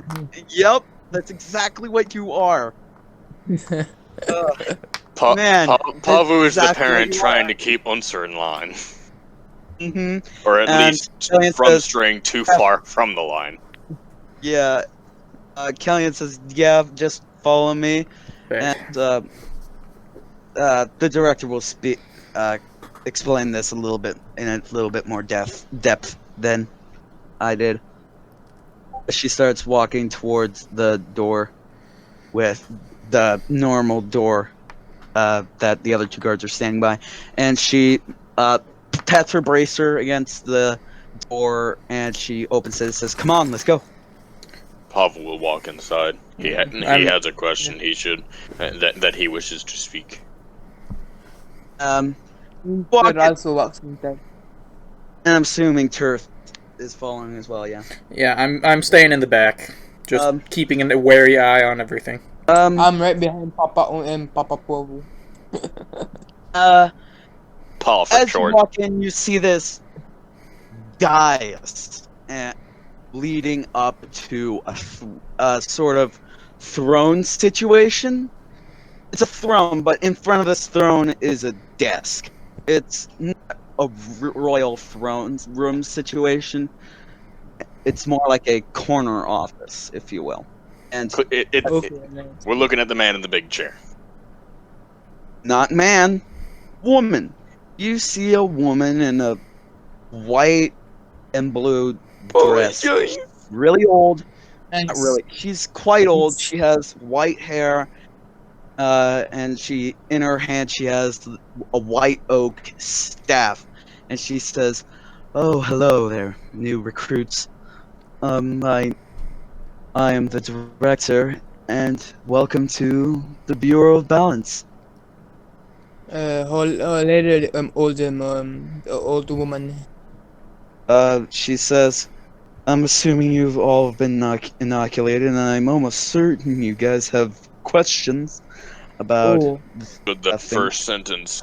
Had we not? Wait a minute, Miss Old Lady, Unser has a the question. director, please, or Madam Director. Okay, old woman director. Unser has a question. You are all knowing, right? So, or am I wrong to believe that? You are all knowing. Am I correct, or I am Yes, wrong? I know about the relics and such. Yes, I'm aware. I want to know about when you have the time. I want to know about my clan. Yes, I know about the grand relics. What's the question? Do you know about my Do you know what's happened to my clan? Yes, and I'm assuming you do too. Yeah, you remember that your clan was a big part of the war, and you were told to run off so that you wouldn't be joined into the recruitment phase of their help with one of the sides. I guess I forgot. I think I said that. I might not have. And she says, "Well, now I know what war Tormir ran away from. Yes, and why he went to the Goliaths." Do you have any questions about the organization before I go into my spiel about history and jobs and such? Isn't just a giant moon sitting 5,000 feet above the surface a little conspicuous? Not really. This is actually the moon. We've just excavated it very, very safely in a way so that we could make a base up here. How do you keep from hitting mountains? We just go high up. The tallest mountain is like 3,000 or so. No. Around, like, it's. I mean, Goliaths are used to as a racial thing. Goliaths are used to to above 18,000 feet. Alright, then, correct retcon. This moon is like 500,000 feet up in the air. Okay, that makes more sense. So. It's a lot more sense. That makes more sense. It's close, but it's not. I mean, come close. on, we're not talking about a Louisiana mountain here. Really close, now that I think about it, yeah. Yeah. Yeah, that's on me. That's Looks really like a close. skyscraper. She says, Then I retract my previous question, and I inject this one instead. So we weren't able to see that jellyfish before, but we were able to see the gauntlet, but not hear its name.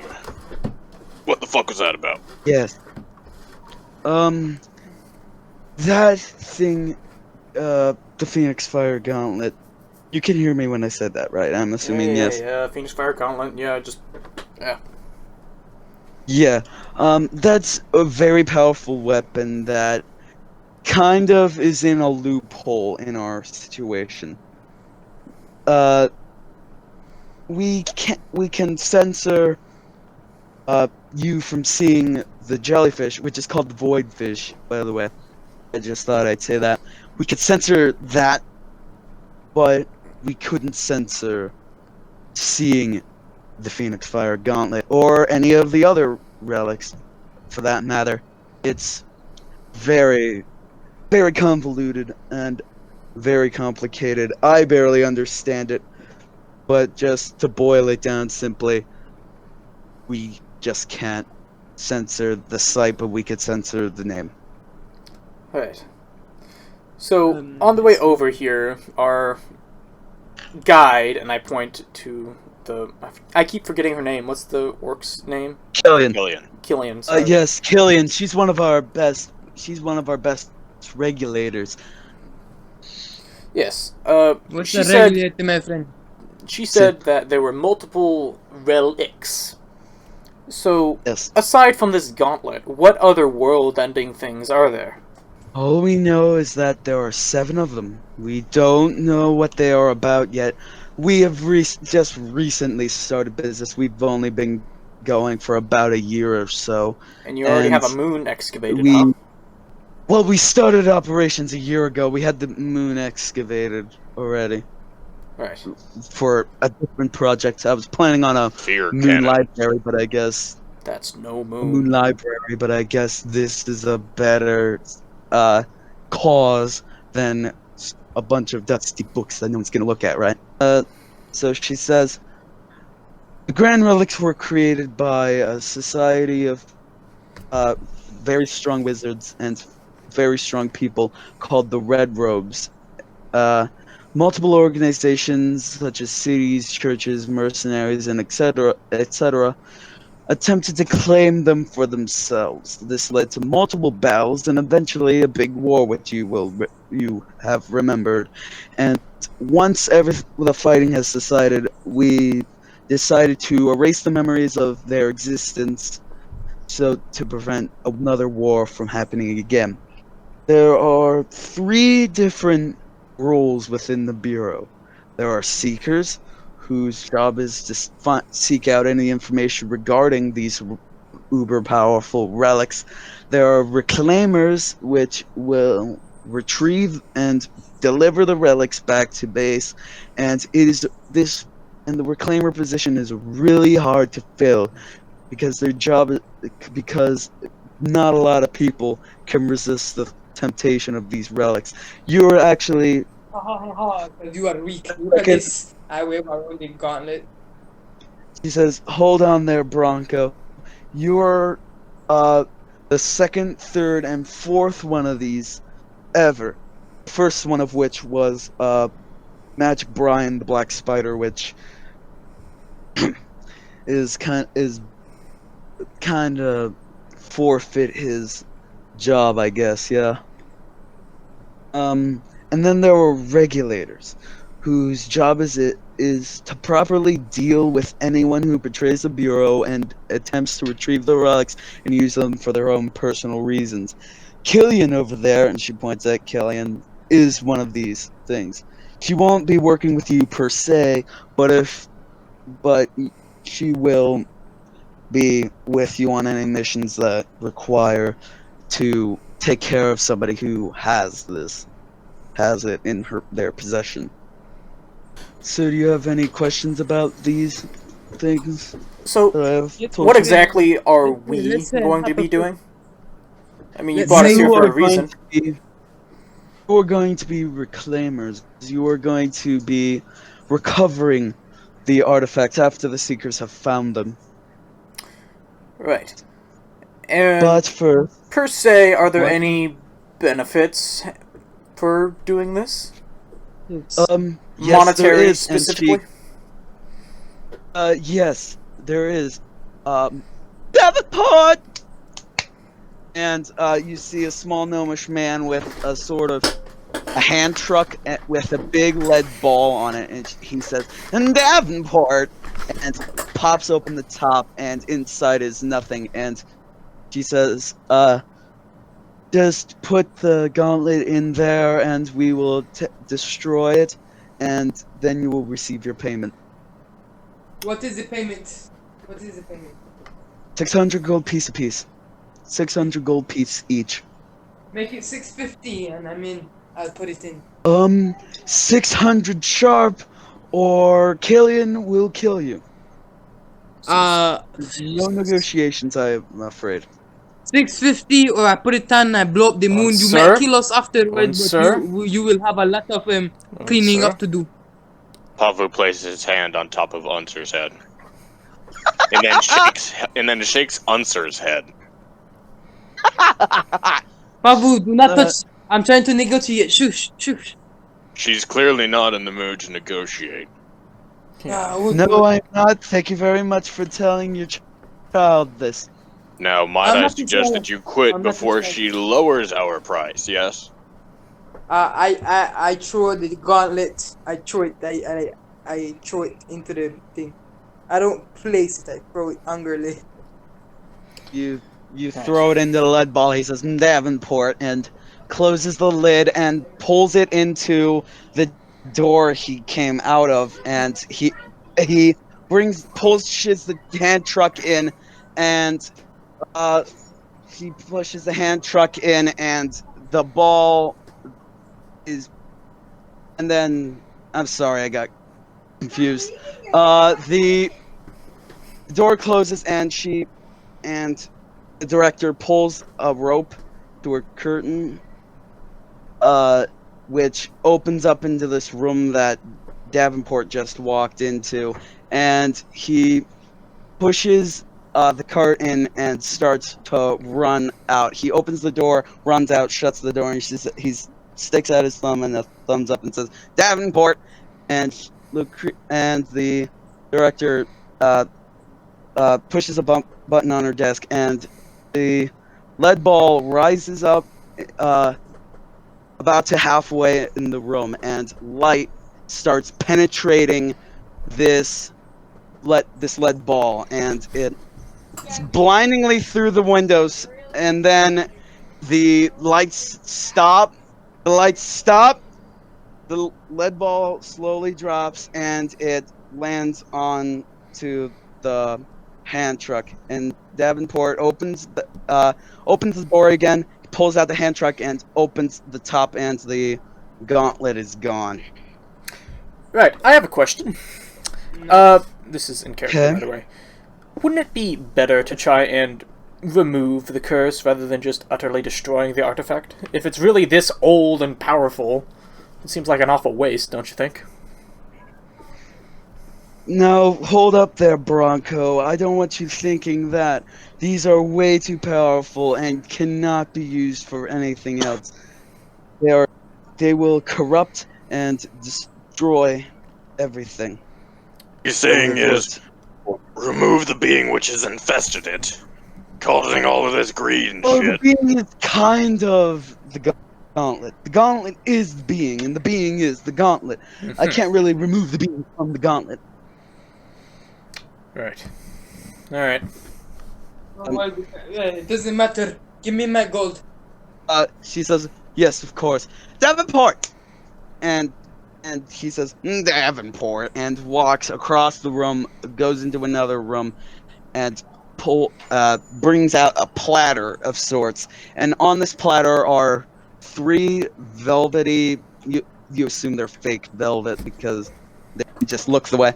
And on it are 3 pouches, and inside the pouches are 600 gold pieces. And he says, Davenport, and he points at one, and he then points at Unser. Davenport points at one, points at Turf, and says, Davenport, and points at it, and then points at Pavo. It says, and he points 3 fingers all at each, and points them all 3 fingers. Out of character. Davenport. Right. Out of character, shouldn't it be 4? That is with us, but just not talking, right?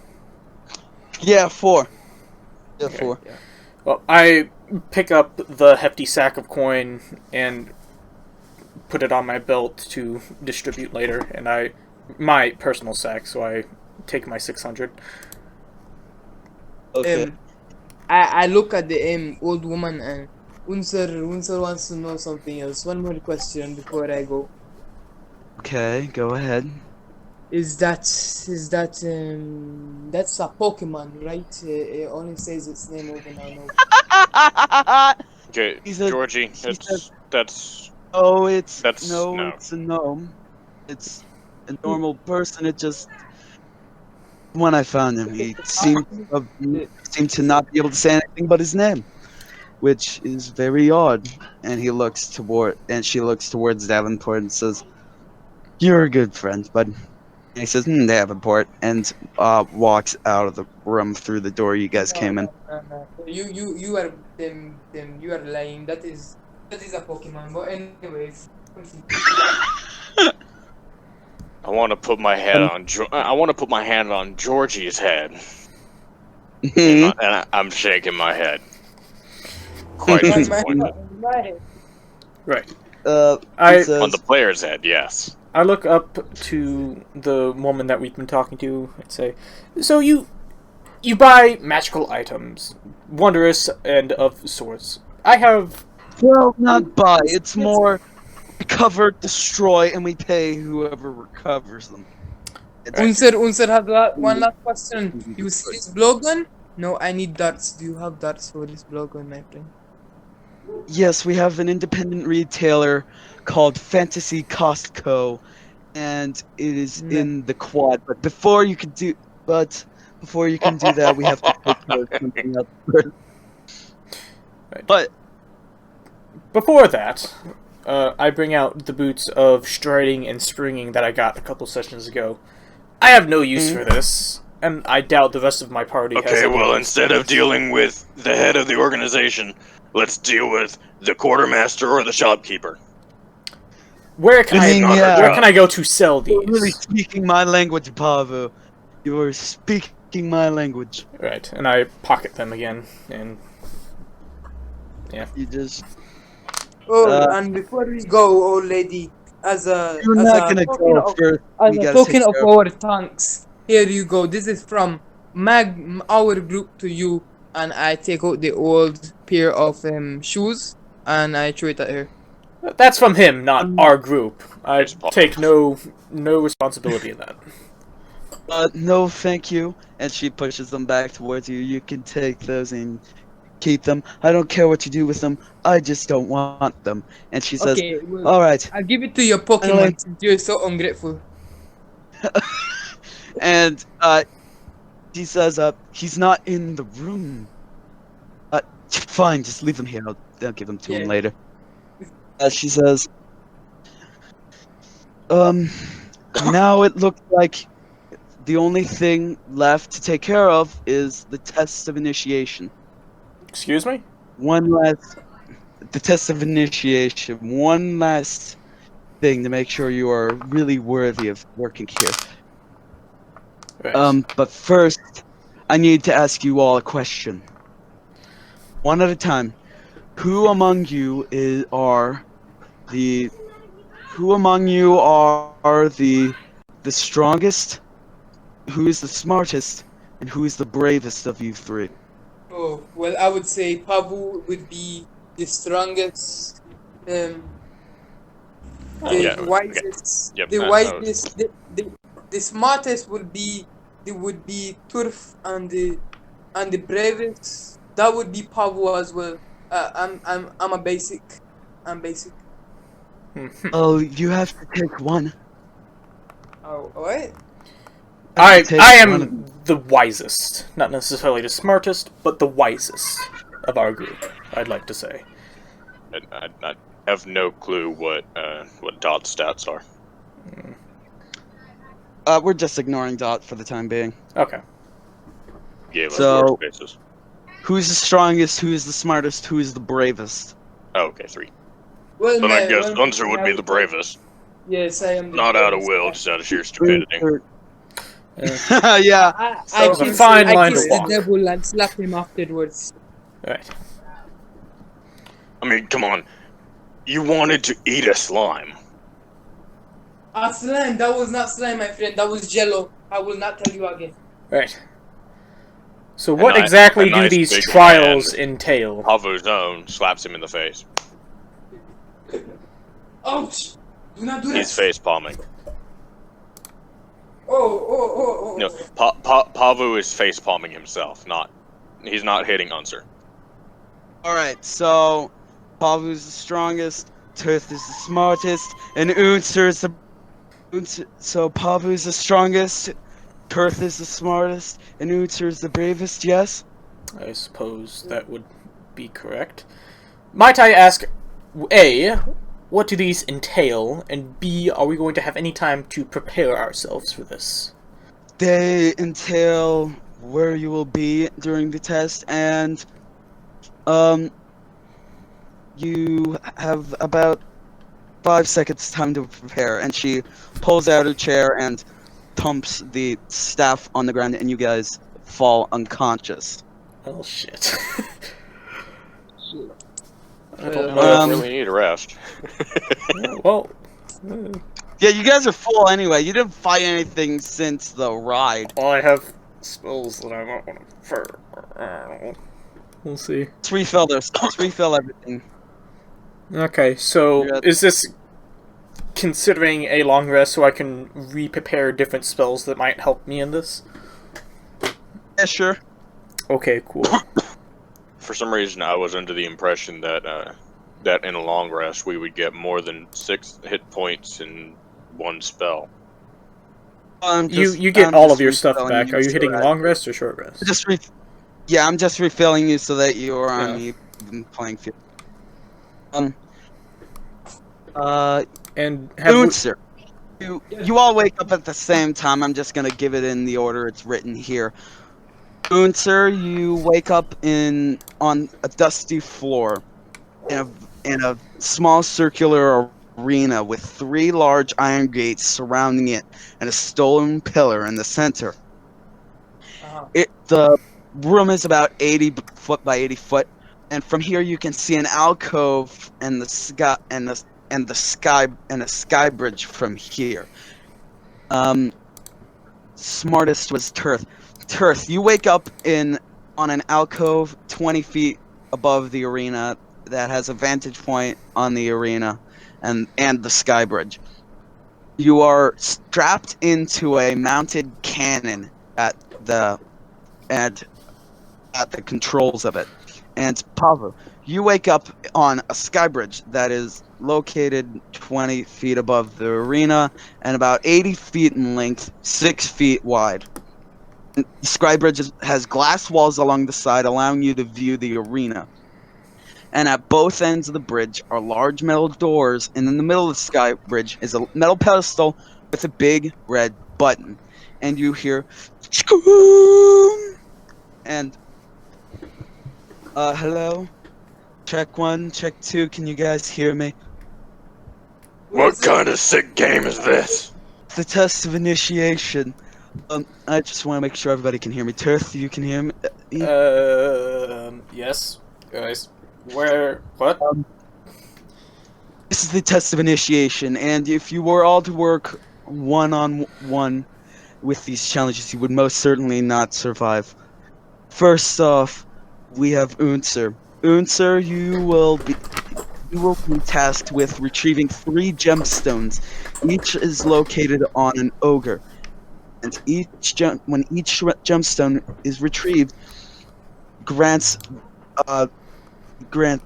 Turth 1 more row of ammunition for his gun. Each gem grants 1 of each potion, and you are also given 1 potion of invisibility in case you need it. Turth, okay. I'm assuming you woke up in the gunner compartment, yes? Yeah, that's where you said I was strapped in, overlooking everything. You're strapped. So is my arms strapped in? Can I move at all, or is this the only place I can? If you were able to move around, you wouldn't have anything to move around on. You're kind of at the edge, and there's a locked door behind you. You will use the cannon you are strapped into to fire special potions at the ogres, or at your friends, if you really wish to. You can. This is game terms more than text term. Okay. You can use your turn to either fire 2 potions willy-nilly, or focus fire with 1 potion, but have advantage on the roll. And she says there was only 1 of each potion right now, and it will refill once Unser gets gemstones. You will have a potion that will heal, a potion that will hurt, a potion that will strengthen, and a lure potion, an aggro potion that will make other creatures attack whatever you shoot towards it at your turn. Pavu, you are on the skybridge, yes? You will be tasked with protecting the button that is in the middle of the bridge. Robots will emerge from either side of the bridge and try to get to the button. You will have to stop them before they hit the button. If they hit the button, there will be a shock towards Turth and Unser that will hurt them and then paralyze them for a short amount of time. In game terms, it will paralyze you for 1 turn. Okay. Any destroy. And then she says, "Are you ready to start the test?" Okay, so just to make sure I'm understanding this right, I've got a bunch of different potions that do different things, but the main goal of everything is to get these 3 gems that are on the ogres, right? The ogres, yeah. Yeah, and that's Unser's fight. Okay. Shit, I have the most important job. Goddamn. Okay. Well, everybody's on equal playing field. Yeah. If Pavu just says, "Ha, I'm not going to do anything," you guys are going to be paralyzed the entire time. On the other hand, Turf, if you don't shoot anything, it's going to be a way harder time for Unser. And if Unser doesn't do anything, it just doesn't happen. So I can still cast spells, correct? Yeah. Okay. Well, no. I can't? No. I said, well, yeah, and then looked at it and was like, wait, no, I'm stupid. Okay, so all of my spells are practically null and void for everyone else. Unless you figure out how to get out of this and then get down there. Like, he can't even use ranged spells? Yeah. No. Okay. He's kind of in a closed space. Oh, I'm in an enclosed space. But I can still see everything? Yeah. You can still see everything. It's kind of like the tail gunner on a World War II I was about to say like a bubble turret in a plane. Okay, I can make this work. Okay. Exactly that. And how far away is everything approximately from me? 20 feet above the ground. Oh, I'm 20 feet above the ground. Okay, that should be fine. Above the ground, and so is Pavu. She says, how high are the glass walls next to the bridge? Up to the roof of this arena. Okay. So, are you ready? Suppose so. Unser will be smashed. You hear from the speaker she was talking through, and the 3 gates that you were seeing, Unser, open up, and from one a small blue ogre comes out. From another medium-sized green ogre comes out, and from the other one, a huge red ogre comes out. The blue ogre has a gemstone in the middle of his on a band in the middle of his forehead.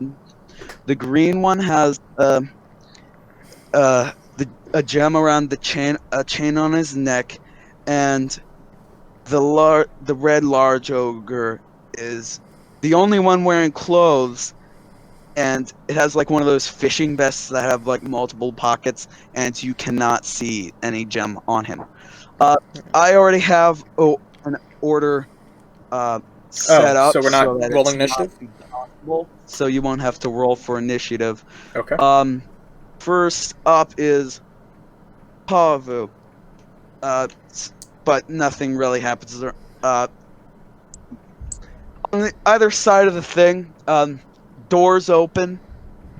2 robots, one on each end, walk like 10 feet out, and then the door is shut. How far are the doors from the bottom? What are you doing? About 40 feet from each door, because it's a 80 wide brick. Well, they will move towards you to take care of it, so it's not like that you'll have to go to them. Pavel will move toward, we'll say, the one on the left. You moving full speed? Pavu's speed is 30, so he can make it. Yeah. So they're like, you are. Let's do some quick math. Well, if I'm standing in the middle, then I'm 30 feet away from either side. Yeah, from either one, so I can make that. Well, you're 40 feet from either side if you're directly in the middle. But they came 10 feet in. Yep, I said that, didn't I? Mm-hmm. Yep, you can. Yeah, you walk up to the right, you said? The one on the left. One on the left, alright. What are you doing? Pavel will just smash the construct with his warhammer. Roll. See if it hits. 25. Natural 20. At 20? Yep, that hits. Roll double damage. Double dice damage. And I'm casting Searing Smite. Alright, Searing Smite as well. It's an extra 2d6. Mm-hmm. So that's 4d6 for plain damage, and then you. No, it's 1d8 or 2d8 and 2d6. 2d8, 2d6. All right, roll that. 21 damage. You yes. swing this warhammer, and before it even hits the head of this construct, it absolutely explodes. Just completely falls apart, and when that happens, door opens again. The door opens again. Another one pops out 10 feet closer. Wait, I don't even come into contact with the construct? I'm just saying, you did so much damage, you just exploded it. Yeah. Another one pops out and comes 10 feet and is right in front of you. So that's it for your turn. Next in the order is Unser. Unser, what are you doing? You got 3 ogres, one small one, a medium one, and a big one. The small one has the gem on their forehead. The medium one has one gem on a chain around their neck, and the large one, you can't see the gem. Okay, alright. So how far away are they from me?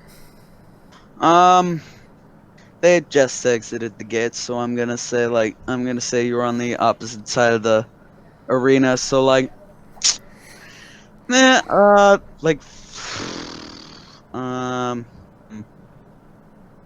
feet.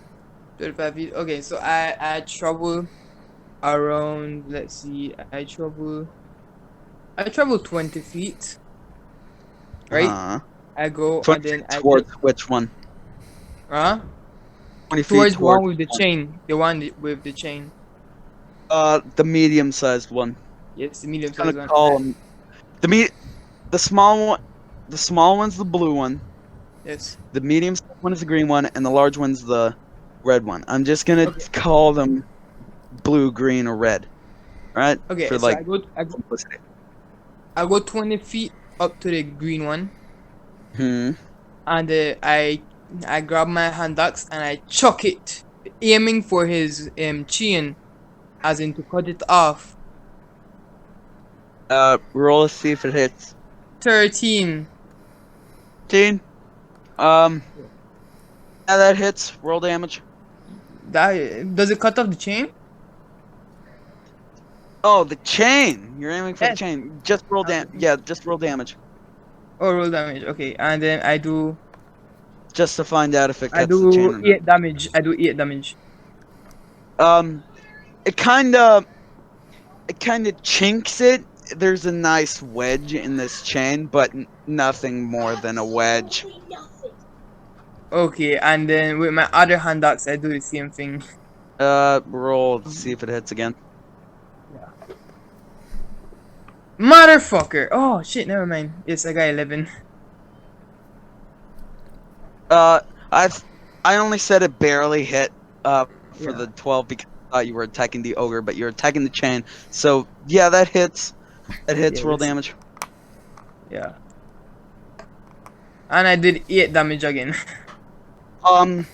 It breaks the chain and the chain falls down on the ground. How far away from me? First, you move 20 feet, so like 25 feet away. Nice. Okay. Before actual. Right. Nice. So that's your that's my action. That's my turn. Yes. Next in the order. What? No, never mind. No, nothing. That's mine.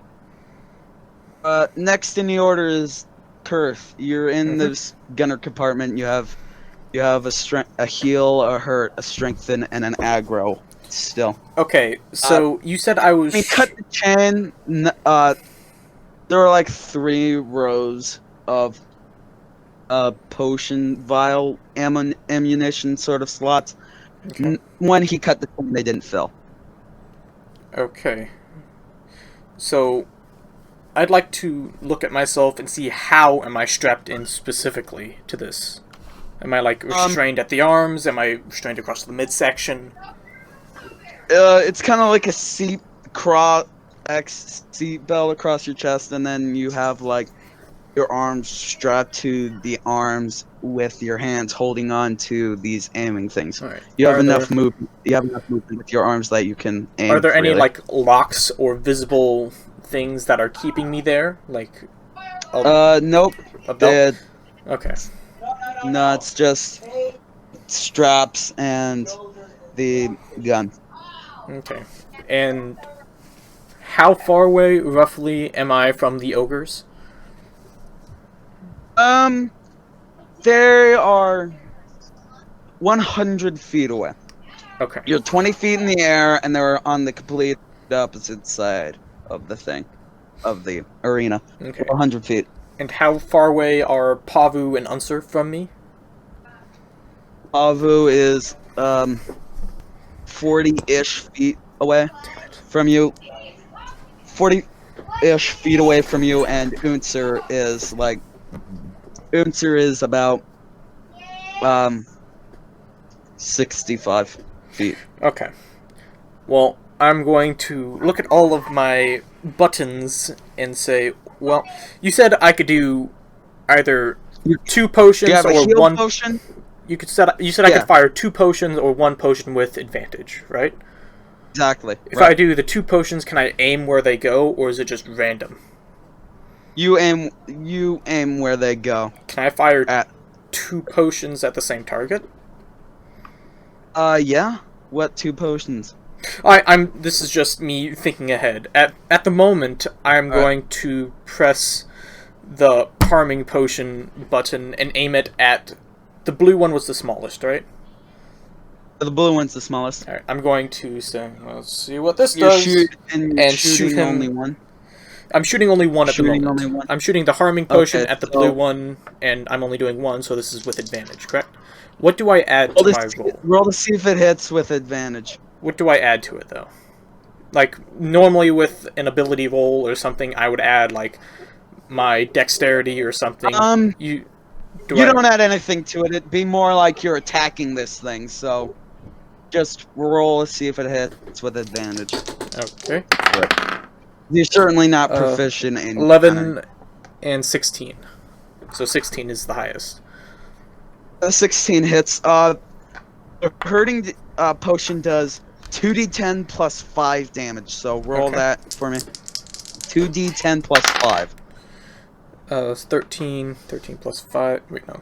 No, that is not 13. That is 11 plus 5, so 16 points of damage. 16 points of damage, you said? Mm-hmm. You blast this thing right in the face, and it kind of starts burning at the face, and he starts scratching at his face, and he's not dead, he's just a little hurt. Okay. Alright. How much damage you do? 16? Yes, 16 points. Alright. Earth is in the canon specifically because this is supposed to be the role for the smartest one in the group. Shouldn't he be adding his intelligence modifier to his shots? Wisdom! Wisdom! I mean, yeah, but either way he hit. Wisdom, one or the other. Yeah, but either way he did hit, so... Because intelligence I have a -1, which is... Not good, so I'll just leave you. Okay. Give me a second. I'm just writing down some numbers here. Next in the order is the Red Ogre, and he will move closer to Unser, but not close enough to melee range. The Green Ogre is close enough for melee range. He will his great club at you, Unser. Does a 13 hit your armor class? No, it does not. He swings it, just whiffs it. Next in the order is the blue one. The blue one will also walk closer to you, but is also not in melee range. And next in the order after the blue one is the automatons, and the one on the end that Pavu isn't at walks like what is their speed? They move 30 feet towards the button. And oh geez. So if they start out 10 feet out from the door, then they get to the button within one round. And I have to deal with two. Not 10 feet. They're not 10 feet out. They're 10 feet from where they started in the door. If they move 10 feet in from the door, which means that they can get to the button right in one front turn, of the no door, problem. I meant they're right in front of the door and they moved 10 feet out of the room they were in. Meaning they were right in front of the door. I should have specified that. Moves 30 feet but isn't close enough. Since I can only deal with one at a time, they're going to keep getting shocked. Great. Well, not if you somehow stop them. Or something. I can only attack one at a time. I don't have 2 attack actions, and they would have to be right up on. They would both have to be in the middle on me. Well, I'm also here, so I can help. You had to attack them. No one said you had to attack them. Next in the order is Pavu. What are you doing? You got an automaton right in front of you, and then you got an automaton a couple feet, like 10 feet away from the button. So what are you doing, Pavu? I will move back to the button. Okay. You're back in the middle with the button. If it were one target, I would have no problem, but the fact that it's 2 is the issue. Well, now that you're at the middle, they are kind of delayed, because they aren't in sync anymore. There's one right in front of the door, and then one 10 feet away from the button. Okay. So they aren't in sync anymore. Having a visual with this would help so damn much. Yeah, I'm sorry, I just couldn't find a map for this. You could make one in, like, a Google Doc. Yeah, by drawing shapes onto it. I didn't know we would get this far into, so I kinda... Yeah, it's this kinda a seems little like late. something that was built for like a higher level stuff. Well, it never... Well, anyway, let's continue on. It was... Pavu will wait for the closer one to come up onto him, and then he will. So you're readying an action? Smash it with his hammer. So you're readying an action? I'm readying my warhammer to hit it once it comes toward the button. So that's your turn. Next in the order is Unser, you went right in front of this green one. The blue one was just hit in the face with a hurting potion. The green one tried to hit you, and the red one just moved closer. Both of them moved closer to you. Okay, so how far away are my axes? They're right in front of the green one. And the green one is right in front of me. You're like 25 feet away from it, I meant. Sorry. 25 feet away from the green one. Oh. Okay, so, okay, nice. So, out of character question, do I have to destroy the or I have to get them away from the ogres? You just have to collect the gems. Don't have to kill the ogres per se. No, like I have to get the gems away from the ogres, alright? All you have to do is collect the gems, and that's it. Oh my god. So what happens if I destroy one? We'll see. Destroy one what? Destroy a gem? Huh? Destroy one what? If you can kill them if you want. All you really have to do is kill if I destroy a gem, can I destroy a gem? Once you, the director explained to you that once you picked up the gem would disappear and Turf's ammo would refill a slot. Okay, that's not the question. Can I destroy it and it works though, right? It's the same thing, right? If I destroy it. You're trying to just throw an axe and destroy the gem? Yes, I'm trying to... Yes. Okay, I was just confused. Yeah, sure, you can do that, I guess. But okay, you don't have any. You don't have your axes. The axes are in front of the green ogre, and so is the gem. Okay, so I go 20. I go 30 feet back. I put my back against the wall, I'm presuming. Yeah, no. You're kind of still out in the open, but you are closer to the back wall. Okay, and then I take out my crossbow. Mm-hmm. And I shoot at the green ogre. No, the blue ogre. The blue ogre with the one the gem in his forehead, and I aim for the crystal. I aim for the thing. Alright. Roll to see if it hits. Okay. Okay. Crossbow right there. Let's roll to see if that hits. And does 11 hit the gem? Yeah, it hits.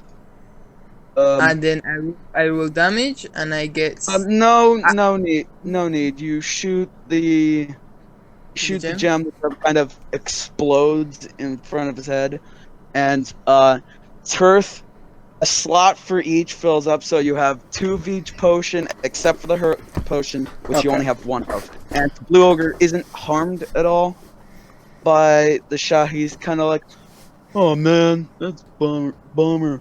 He doesn't say that, but he kind of looks at that. He turns around and walks through the gate.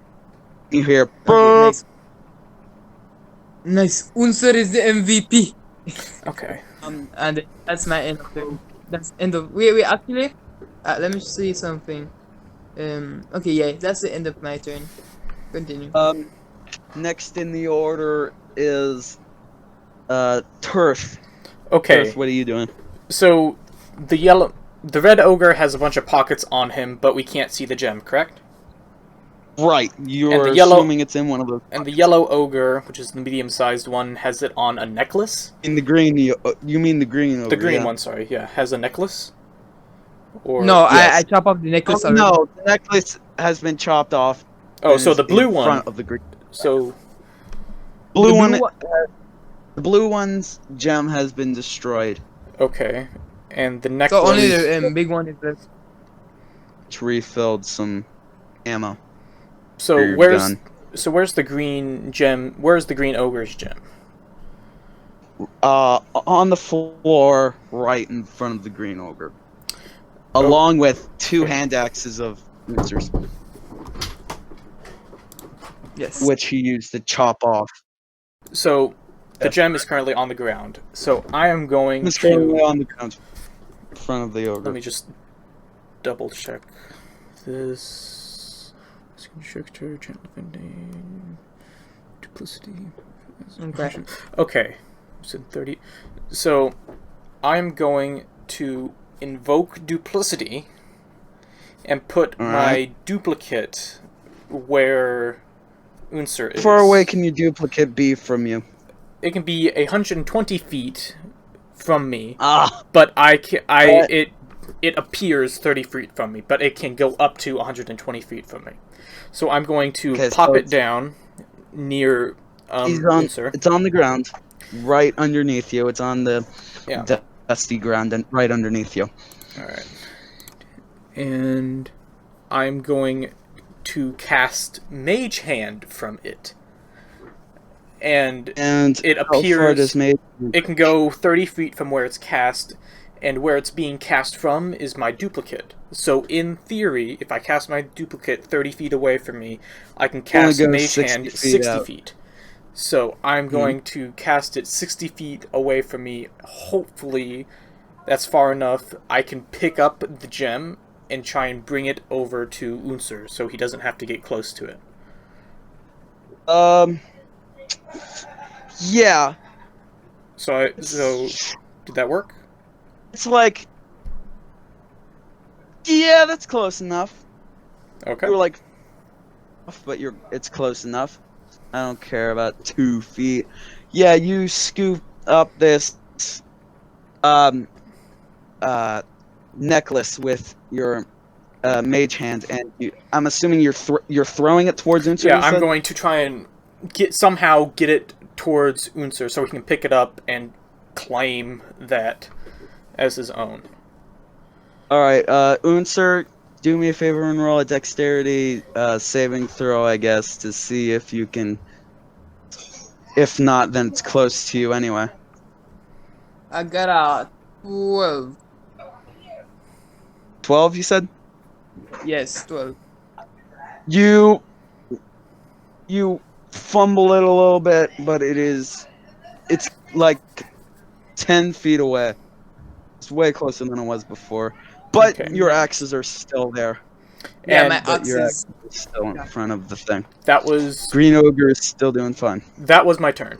So, yeah. But my duplicate is now in Unser's arena and can do stuff. So yeah. Alright.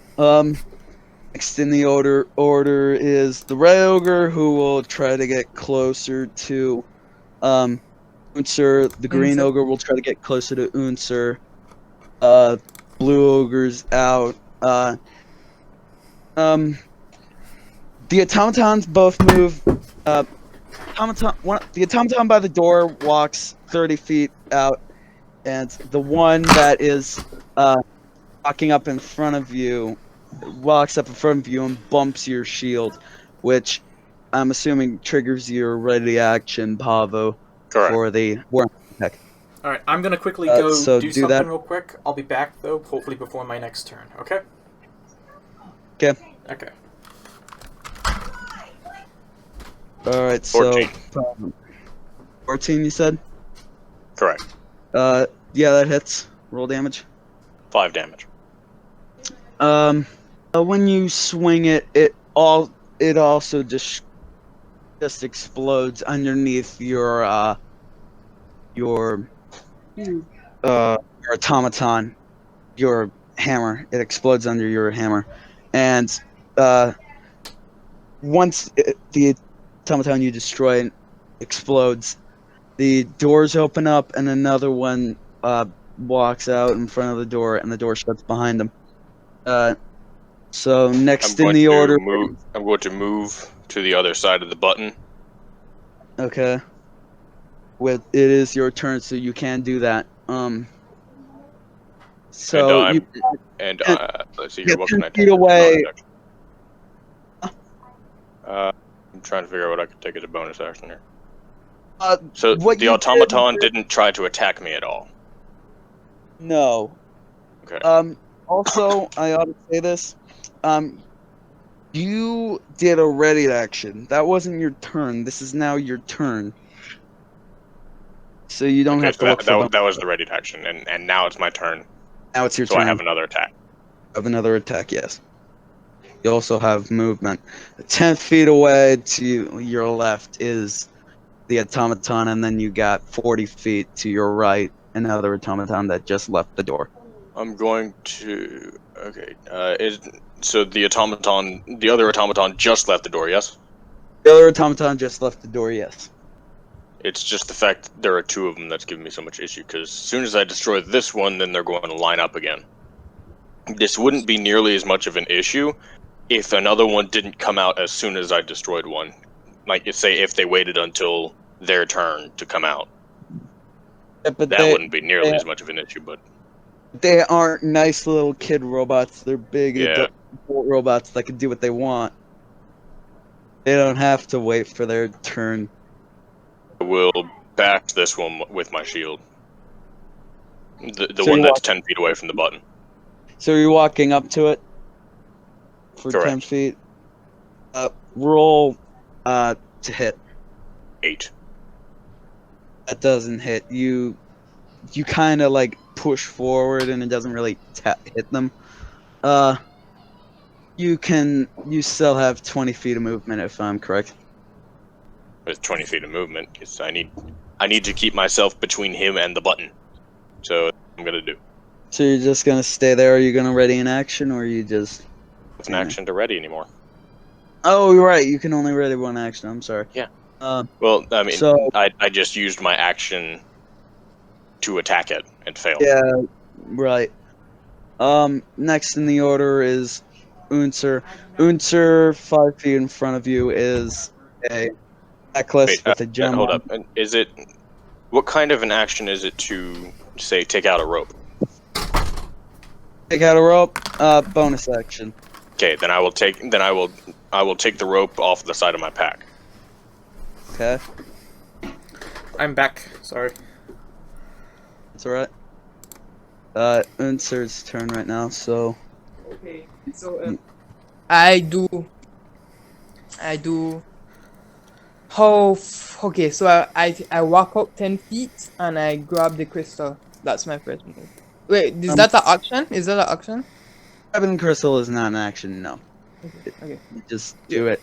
You walk up, you grab it, and you hear burp, and the green one's like, oh man.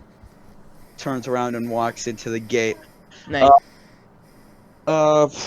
Turth, I forgot who was in the gunner compartment. I'm Turth, yeah. Turth, another row lines up, so you have 3 of everything. You can't fill up anymore unless you use 3 of everything except for the hurt, which you have 2 hurt.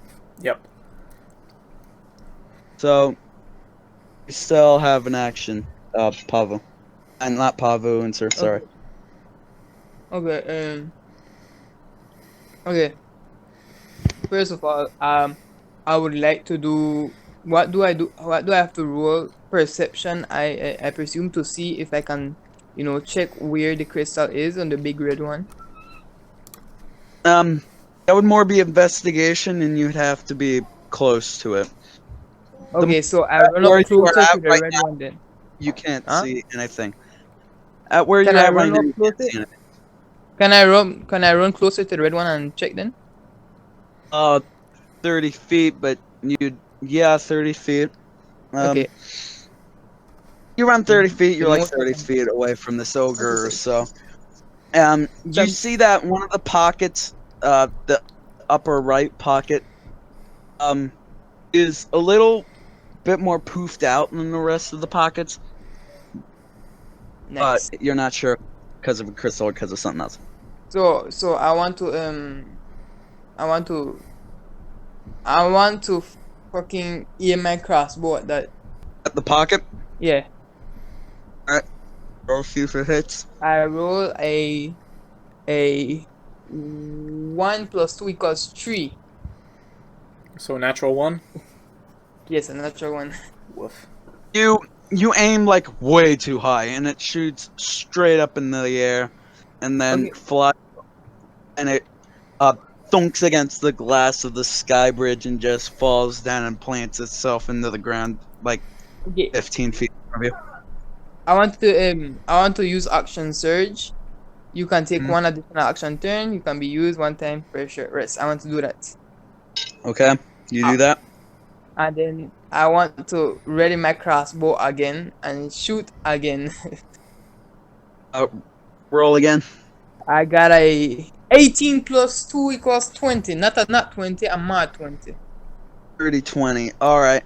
You shoot this, and you shoot it, and it gets directly into this pocket, and you see over the flap and out the hole, kind of pink dust just out of it, and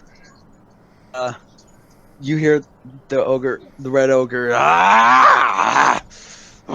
and then turns around and exits the gate. And then right when the gate behind that the ogre walks into closes, the automatons that are by you, Pavu, power down all the potions in your gun turret empty, and you hear and then you hear the name of the director, the voice of the director, not the name of the director, say, well, that was a very unusual Okay, I have to go. So just anything else? No? Important that I have to do? No, right? No, not really. You get like a bracer because you finished it, and then you level up to level 4 because a lot of stuff. Level 4? Also, autopilot my roleplay for me. I have to go. Okay. Yeah, I'll autopilot your thing, and then any level up stuff you'll take care of. Yeah. Okay. Bye. Okay. So you hear ba ba ba ba ba, and then you hear the director's voice say, "Good job. That was a very unusual way of beating this challenge. So you are now reclaimers," and you hear over the loudspeaker, and then you guys black out again. You then wake up in the middle of the director's room again, and there was like a big crowd there, and once they see you come to, they're like, they're awake, and everybody starts cheering like, yeah, woohoo! I didn't think you could break those gems with arrows. That was crazy. Good job. Sort of like at the end of A New Hope sort of situation. Mm-hmm. Like a time to die down. But everybody's applauding you, and the director says, yes, you have done very well. And she says, Davenport! And Davenport brings another platter. But this platter doesn't have gold on it. It has open bracers on them, which have a clasp. And in front of each, they have like a little paper teepee that says Pavu in front of one, Turth in front of one, and Unser in front of one. And she says, these are your bracers, which will allow you to open doors here and call in bubbles. So be sure to get the one that's tailored fit for you. But careful. Be sure which arm you're gonna put it on, because once it goes on, it never comes off, and you will. And we've heard about Are these the same about silver arms. ones that Killian has? Yeah, almost the exact same, except it has a clasp on it. Wait, so you're telling me these don't come off after you put them on? Ever? Well, there could be surgery to be done to remove them, but easily removable? No. That easily removable. Request that mine be modified to match my armor. Is this always... yeah. It's so normally supposed to be put under your sleeve. Yeah, how... That's supposed to be an out-in-the-open situation. How thick are these bracers? You're not bracer, technically, so... Like 3 centimeters thick. Okay. About. Is there any way... And it's pure silver with the logo on it. Is there any way to, like, conceal these other than just putting a sleeve over it? Well, yeah, no, not really. Pavu's going to pick his up. Don't have to conceal them. I'm not putting it on yet. I'm silver. Yeah. What's wrong with silver? Like copper better. There's nothing wrong with silver, but it's plain silver. Pavu gestures to his armor, which is steel with copper trim. I mean, come on. Oh, shoot. Oh, dang. All right. Davenport. And Davenport just turns around like, Davenport. Kind of with a look like, I'm right here. Why'd you call me again? And she says, give Tirth his bracer and take that bracer back. And that was Pavu. Pavu was the person who was wanting. Pavu is the one complaining.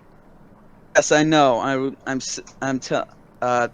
She's telling Davenport to give you the bracer for you, and then take Pavu's bracer back and trade it out for the copper one. Okay. Copper one might not work as well because silver is a very magical metal and all that, but it is copper, which will go well with your regalia. And he comes back with a tailor-fit copper one, and he says, Davenport. And she says, okay, give me the silver one. I'll just add the copper trim myself. Oh, okay. Freaking. And he says, Davenport, and walks back into the room, and brings back out the silver one, and he says, Davenport, and you take it, and are you putting them on? Put it on yet. Okay. Tirth, what about you? I sigh and clasp it onto my left, kind of slightly choked up, so I can easily conceal it with a long sleeve, and just kind of. You clasp this on your thing and click the clasp, and once you click the clasp and move your fingers, the clasp sort of disappears, and it's now one continuous band around your arm. That's not Perfectly. Ominous at all. Anyway. What about you? Are you putting it on? No, he's going to. Where's your blacksmith? I mean, you kind of have to put them on before you can like go anywhere, because the doors are locked to the moon. I know, but you can't get around except for the hangar, and that's it. I'll accompany him. Alright, it's through, that door, and she points to a door behind her. Just go straight, and to the left one, and there is the Fantasy Costco, which they have a sort of do-it-yourself blacksmith station, if you want to take care of that. Right. Any other things that this does I need to know about? They opened doors here on the base. They look cool, and when you press the middle diamond, they summon a bubble if you have enough reception for it. Right. So you Pavu don't snickers when she says they look cool. I keep my mouth shut and motion for Pavu to join me, and I walk off towards Fantasy Costco. Pavu will do so. Leaving Unser to stew amongst himself. Yeah, I'll just send Unser the list of items, and he can just pick what he wants himself. When you enter the door, you hear Fantasy Costco jingle. You see rows and rows of aisles. You want and on the sign that you see right in front of the door, it says, "Want one Slim Jim? Sorry, can't help you. Want a box of 50 Slim Jims? We got you." Okay. And with the Fantasy Costco logo on it. At the end of the hall of aisles, there's a register, and right next to the register is a sort of log wood situation, like completely different from the sort of futuristic look of Fantasy Costco. There's like a log wood section, and above it is a sign that's kind of hanging on only one string, and it says "Do-It-Yourself Blacksmith." And it has a roaring fire and an anvil and all the tools you would need. Take care of that. Take care of anything. Pick up a crate of forging metals worth 100 gold and bring it into the blacksmith with him after purchasing it. Yeah. I'm going to send you a picture of the list of items for Fantasy Costco. You can get these items, or you can get items from the normal adventuring list of items from the player's handbook. I just need to find the thing. But also, I'm exchanging the crate of old silverware for 200 gold worth of forge items. All right. So you do that, and you get the 200 gold worth of forge items. There's steel, there's copper, there's silver, there's some of everything, and I got it now. Let me just. Sweet. While this is all going on, can I go up? Is there like a trade-in desk so I can sell stuff, or? Yeah, you see, on the left side of this desk, there's a sign that's way more well maintained than the one that the do-it-yourself blacksmith says, and it says, "Trade with Garfield Deals Warlock here at," and then the Fantasy Costco logo, which I will send later. I walk in and say, "I have a very powerful magical item that I am willing to part with for a large sum of money, if you would like to take a look." And just say that as soon as I walk in looking for whomever is the owner. Well, I'm not the owner, but I am the one who you would talk to about that. My name is Garfield the Deals Warlock. Alright, Garfield. And what might your name be? I am Turth. What may your name be? I am Turth Moonglow, and I'm here to do business with you. I'll cut straight to the chase. Business, love. Business. Yes, business. I'll cut straight to the chase. I have these boots of striding and springing. They are wonderful. You can carry an infinite amount of weight and still move unencumbered.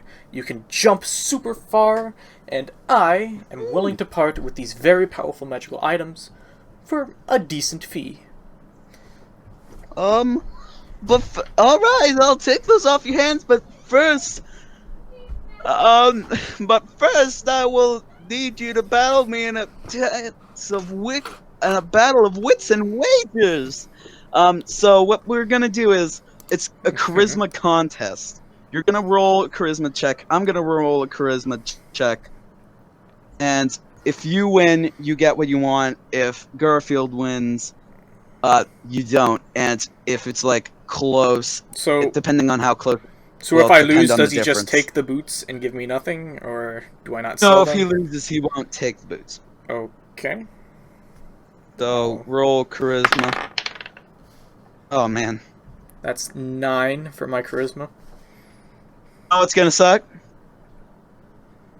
I just rolled nat 20. Alright. He says, "Ooh, what's this?" And he scrapes a little bit of blood off the side of the sole. "What? Oh!" And he flicks it off. Yes, they've seen wear and tear, but they've protected me through many bouts of battles and many various things, and I think it is time for me to part with them. And I think it'd be good for business Why also. are you getting rid of them? Well, I grow And he tired said, of them. I don't really need them anymore. I have many other things that do the same job, but better. And I am willing to let you have them, and to give them to someone else who may need it also, as they have helped me in many endeavors before. All of this I'm lying through my teeth, just so you know. He says, "Alright, but that blood was kind of off-putting. I'll give you 57 for it. 57 what? Gold piece. Okay, because there's... Well, I think I'll have to do a little bit better than that. So I pocket them and say, I guess I'll have to take my business elsewhere. I'm sorry to say. They have meant so much more to me. Wait, come back. Yes. Alright. Kind of twisting my paw here. I'll give you 100. 100 for them. Gold. 150 and you have a deal. Roll persuasion. Okay. That is a dirty 20. He says, oh wait, no, 19, sorry, 19, sorry. 19, that, he says, no! I'm joking, of course. He says, fine, I guess I'll take the bloody boots. Woo! And he kind of takes them and throws them behind the counter and opens up a register and says, 5, 10, 15, 20, 25, 30, 100, 150. Here. And sets like a coin roll that says 150 gold piece. And on the other side is the Fantasy Costco logo, but it's not, the roll's not white, it's like cardboard. It was a pleasure doing business with you. I bid you adieu and hope to bring you many other wondrous things in the future. And I tip my non-existing cap and walk out. See you next time if you have anything to sell, or maybe if you need to haggle a little bit about your items. Indeed. Anyway. Do you guys want to level up, or do you want to buy stuff, then level up? Quick question. What's this episode count on the left side of the... Okay, so the campaign I'm basing it off of is based off of a podcast I listened to. It's not exactly mine, like I said, the adventure. And those are the episodes that they were added to the item list. Just ignore those, I didn't mean to copy that. I meant to only copy the item and the price and the description. Pavu's eyes are drawn toward the Phantom Fist while he was on his way in to the blacksmith. He picks it up, looks at the label under it. Okay, could you read for the people at home what that label reads?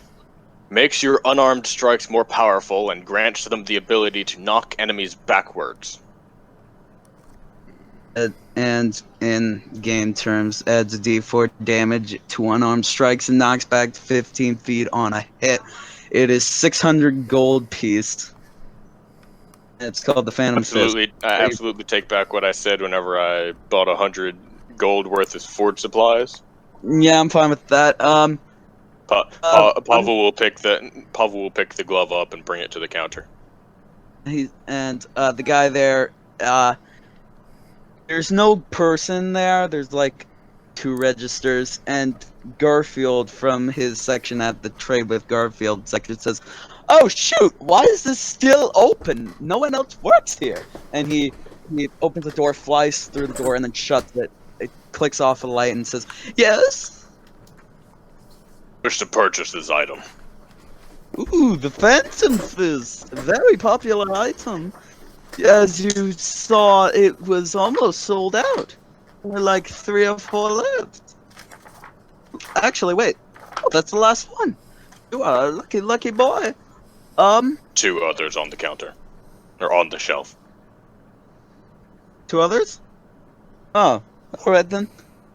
So 600 gold, please. Unless you would like to haggle a little. To purchase lower it for 500 gold. Ooh, you want to haggle? Charisma contest, like I did with Turth. Dice bot should I isn't in do the a saving throw modifier or just a straight modifier? straight modifier. 11. 11? Yeah, that beats mine. He says, fine, 500 gold piece. And he's 100 gold piece on the table, and he slides the Phantom Fist back at you, and he says, anything else you are looking to buy? Let me just add a note about the unlimited pasta pass. Can be used at any participating Olive Garden for free unlimited pasta of the owner of the pass and free soft drinks for their guests. In the podcast I listened to, it originally said that it only lasted 6 weeks, and it was, and the 6 weeks thing was cut for so that you didn't have to search for it for a fantasy Olive Garden. So is that all you're buying? And Pavu goes into the blacksmith. You go into the blacksmith and start tinkering up your things. Turth, are you buying anything from that list? You got the list of items you can get from the player's handbook and those things I sent into talk text. Are there any, light enchanted bits of armor or anything that I could try and look and peruse? Well, the ring of pointing is kind of an armor. It doesn't really affect your armor class, but it's enchanted, and you put it on. Well, I look at all of that everything stuff. on that list that I sent is all the homebrew stuff you can buy, and you can buy anything from the player's handbook. Right.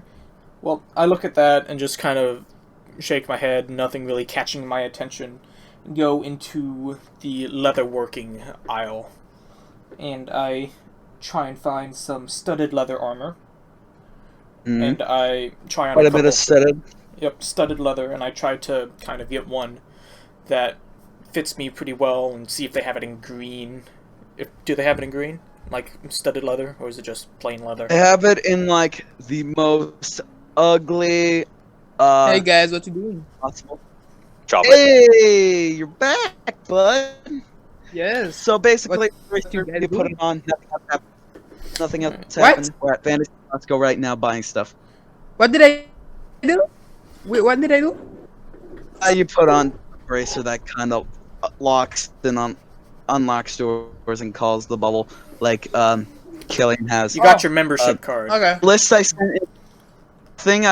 The things I sent into the talk text channel is the things you can buy at Fantasy Costco. We also have the stuff in the player's handbook that you can buy as well. Okay. Well, I'm just going to get some normal studded leather armor, just of the base stuff, nothing fancy. You bring it to the counter. It says studded leather. I can dye this for you for an extra 10 gold piece if you wish. Nah, I'll be fine. I'll keep it as is. I've always been simple. I don't have the list up right now. It's 45 gold pieces. All right. So he says 45 gold, please. All right, and I hand it over. He says, "Thank you very much for your business.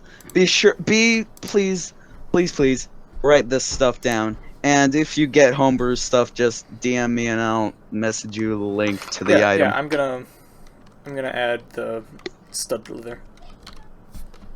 Yeah, just please write it down because I will not remember this for you.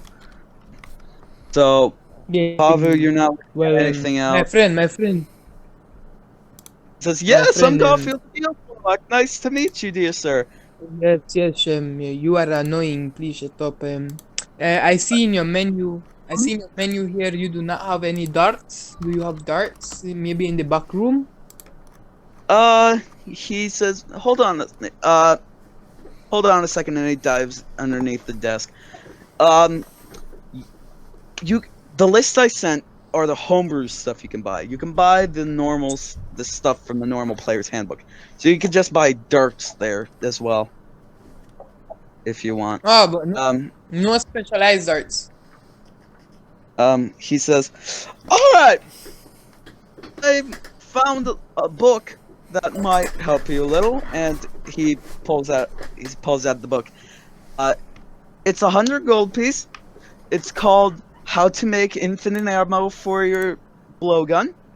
It's 100 gold piece, but for 50, I can put on the enchantment for you.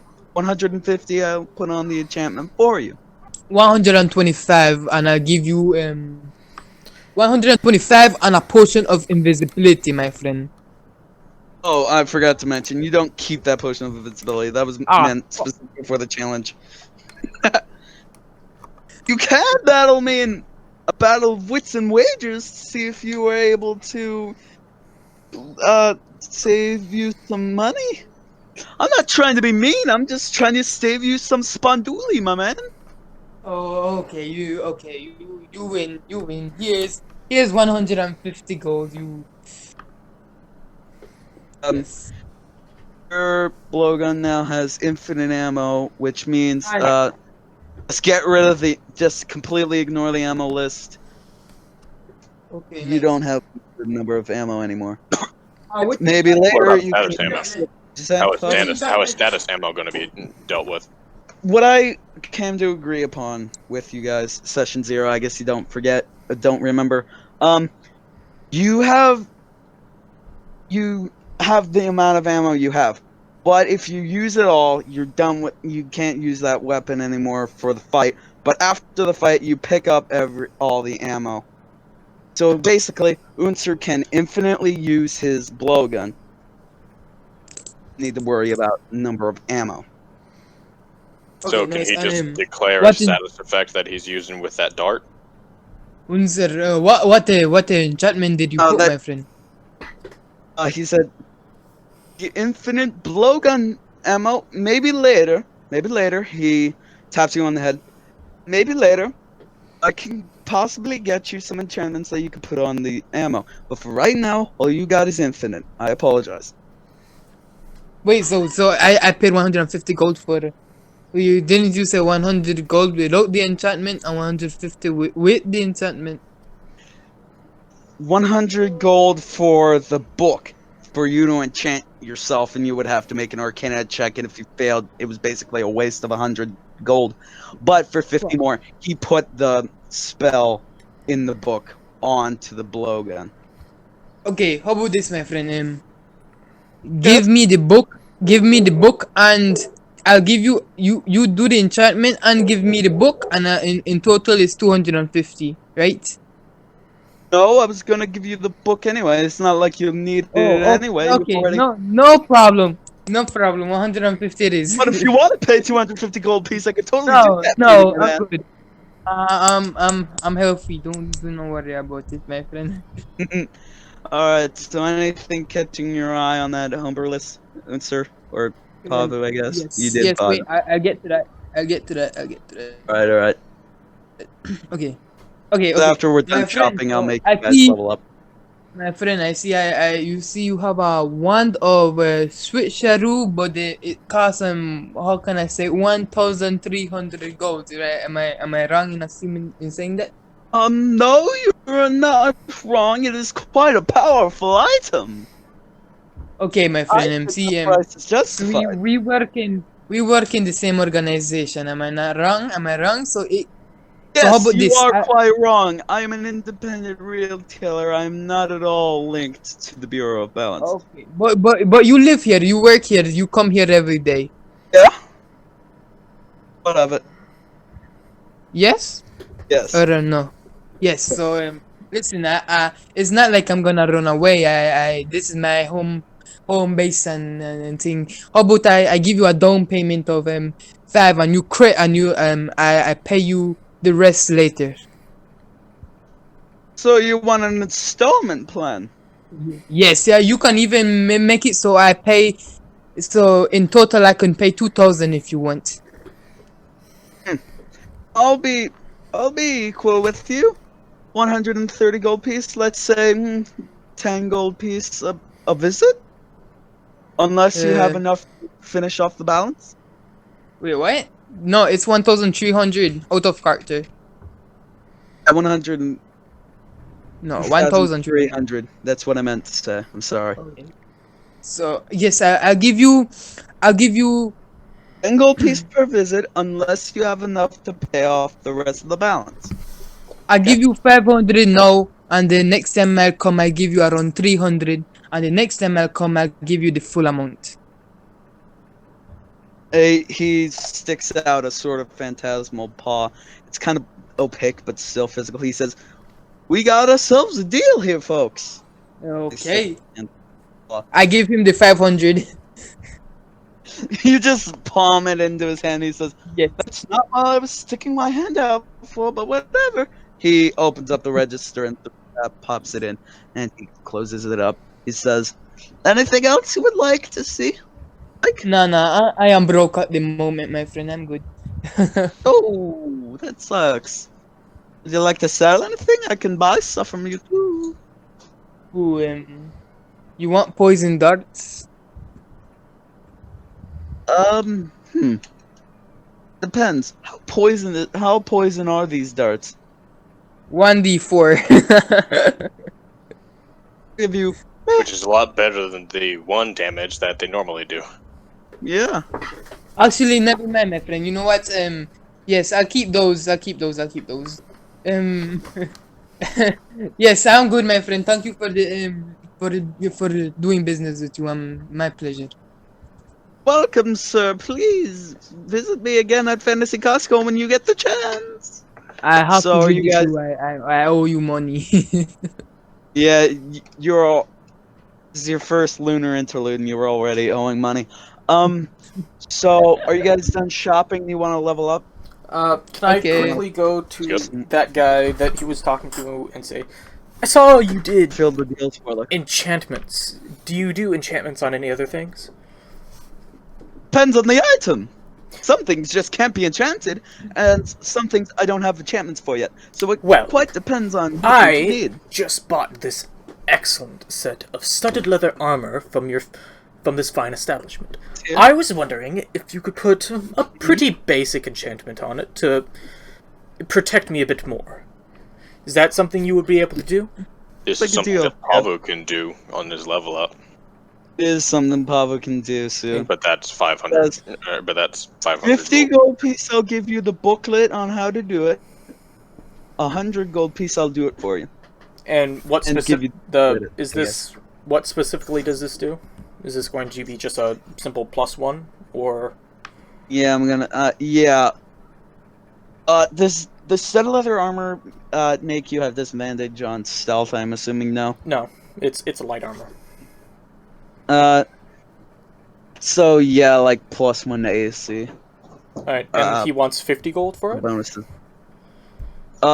50 gold for the booklet, so you can do it yourself, meaning you'll have to make an Arcana check in order to do it, and a 100 gold piece if you want him to do it for you.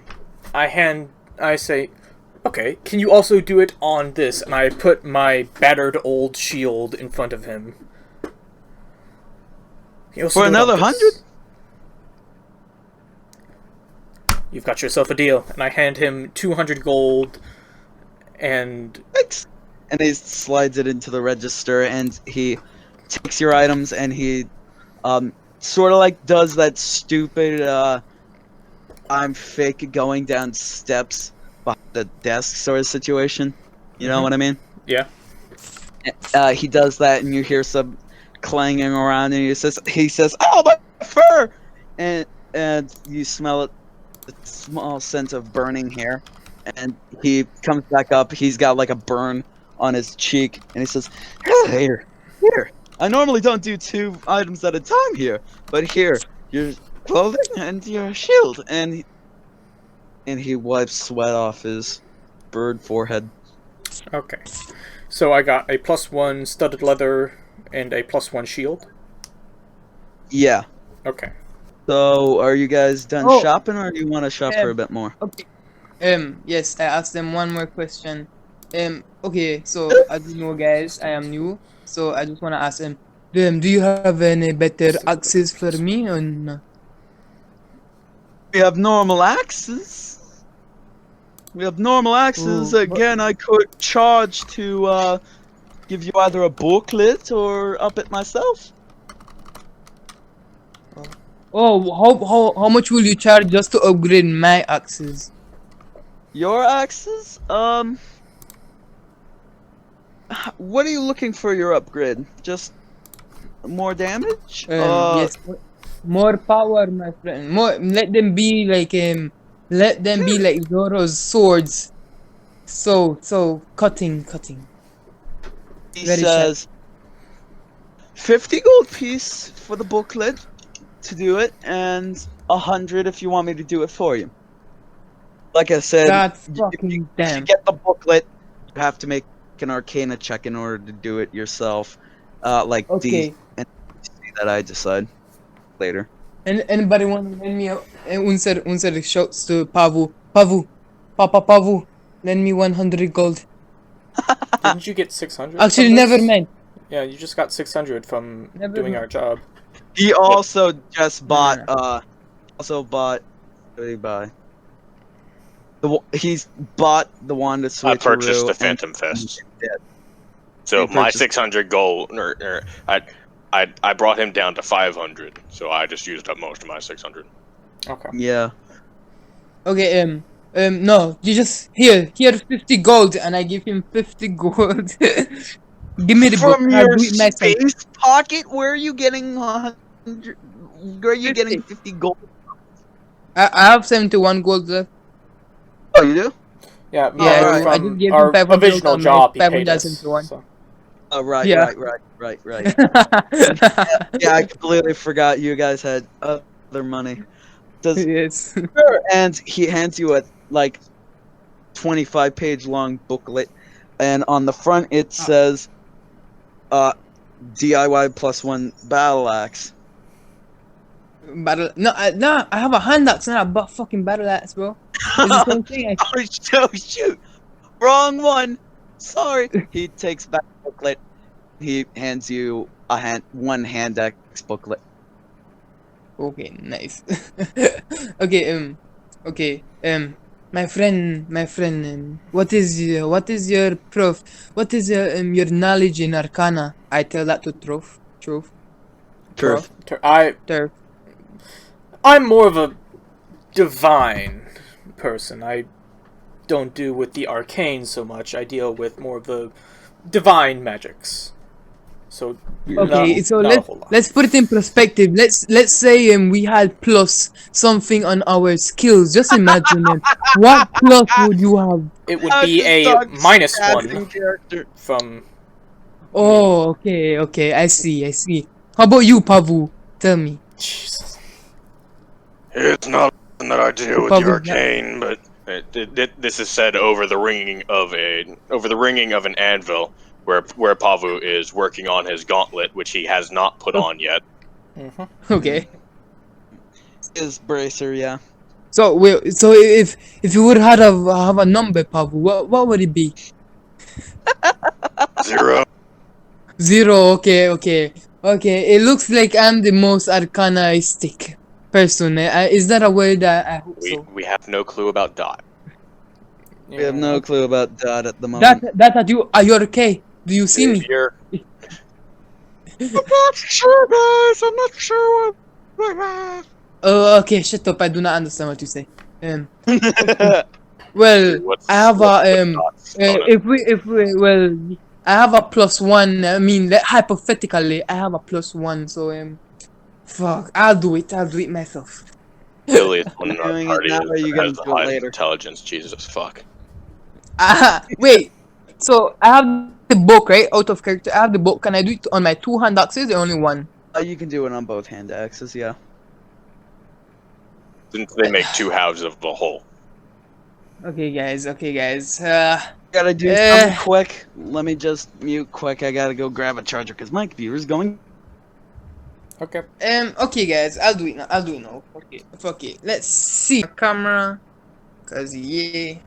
Okay, my Arcana is right there. A +1. Let's do this. I have proficiency in it. I don't. Fucking 9. Shit. What does that do, Xavier? Okay, Xavier. Before I tell you my role, Can I have advantage? No, you're not a spellcaster, so no. Shit. No, I was asking because, anyways, I got a 9. You know what Or I'll the do? book. Yeah, I'm reading the What book. I'm gonna say Would he just have to wait, say, a week to be able to try it again? you'll have to wait a week, Ah, god like damn. study up more. So yeah, but that's only one hand axe. You could do the other hand axe. Just roll again for the Okay, hand yeah, axe. that makes sense actually. Yeah, This is for you my aren't- other one, Then. and I got a fucking nat 20. God damn. uh, you're working magic on your one hand axe, and suddenly the other hand axe begins to glow. Both of them are +1 now. God damn. Unser is a beast. Do not ever question Unser again. So, so, um, so, I'll, so I'll do a 1d6 plus 5, I guess. yeah, 1d6 +5. So are you guys buying anything else, or are we leveling up now? I think we are good to level up. I'm good to level up. Are you good too? Xavier, I have a question. Can I bring the price of Blacksmith's best friend down to match these prices for the bartering? So you Blacksmith's guys. best friend is 500. Oh yeah, I'll bring you down to 100. Bring it down to 100. 100? Yeah. So you can permanently enchant books and whatnot, or No. Blacksmith's best friend is a 24-hour bonus for +1, or you can spend however much gold to make it permanent. ooh, okay. Over the course of a long rest. Nice. So yeah, all you got left now is to level up. You did quite a bit Yeah. since level 2. You beat the jelly, you beat Brian, you got the gauntlet, and you did the test of initiation. So I'm gonna say it's pretty reasonable that you guys have leveled up to level 4 now. Okay. Ooh, You guys Level 4. up- God big damn. jump. So I'm Big gonna jump. roll. No, yeah, you did quite a bit, and I just couldn't find the right opportunity to like get you guys up to level 3 then 4. So yeah, kind of a jump. I'm gonna roll my HP on here so you can see what I roll. All right. Okay, so that's +4 for my first level. Hmm. Do I re-roll ones or do I keep ones? No, you keep ones. Keep ones. Okay, so that is additional 6 hit points for my 2 levels. Yep. Just tell me the important stuff, like anything special you get at level 3 and 4 and stuff. Actually, I do. I can like put plus. I could put +1 on any 2 abilities, and I pick +2 +1 2 times for strength. So it was a 15. Now it's a 17. Yeah. You can only go up to 20. So since you're since you guys are doing it Yeah, you can only go in up D to Beyond, you should be fine. Yeah, you It's can a only go up 17 to now, though. 20. You can go. Yeah. So I got 17 strength. That's all. I have 32 health. It rolled it for me. Yeah. Yeah. That's all for me. Pavu, what about you? Third level, I gained my Sacred Oath.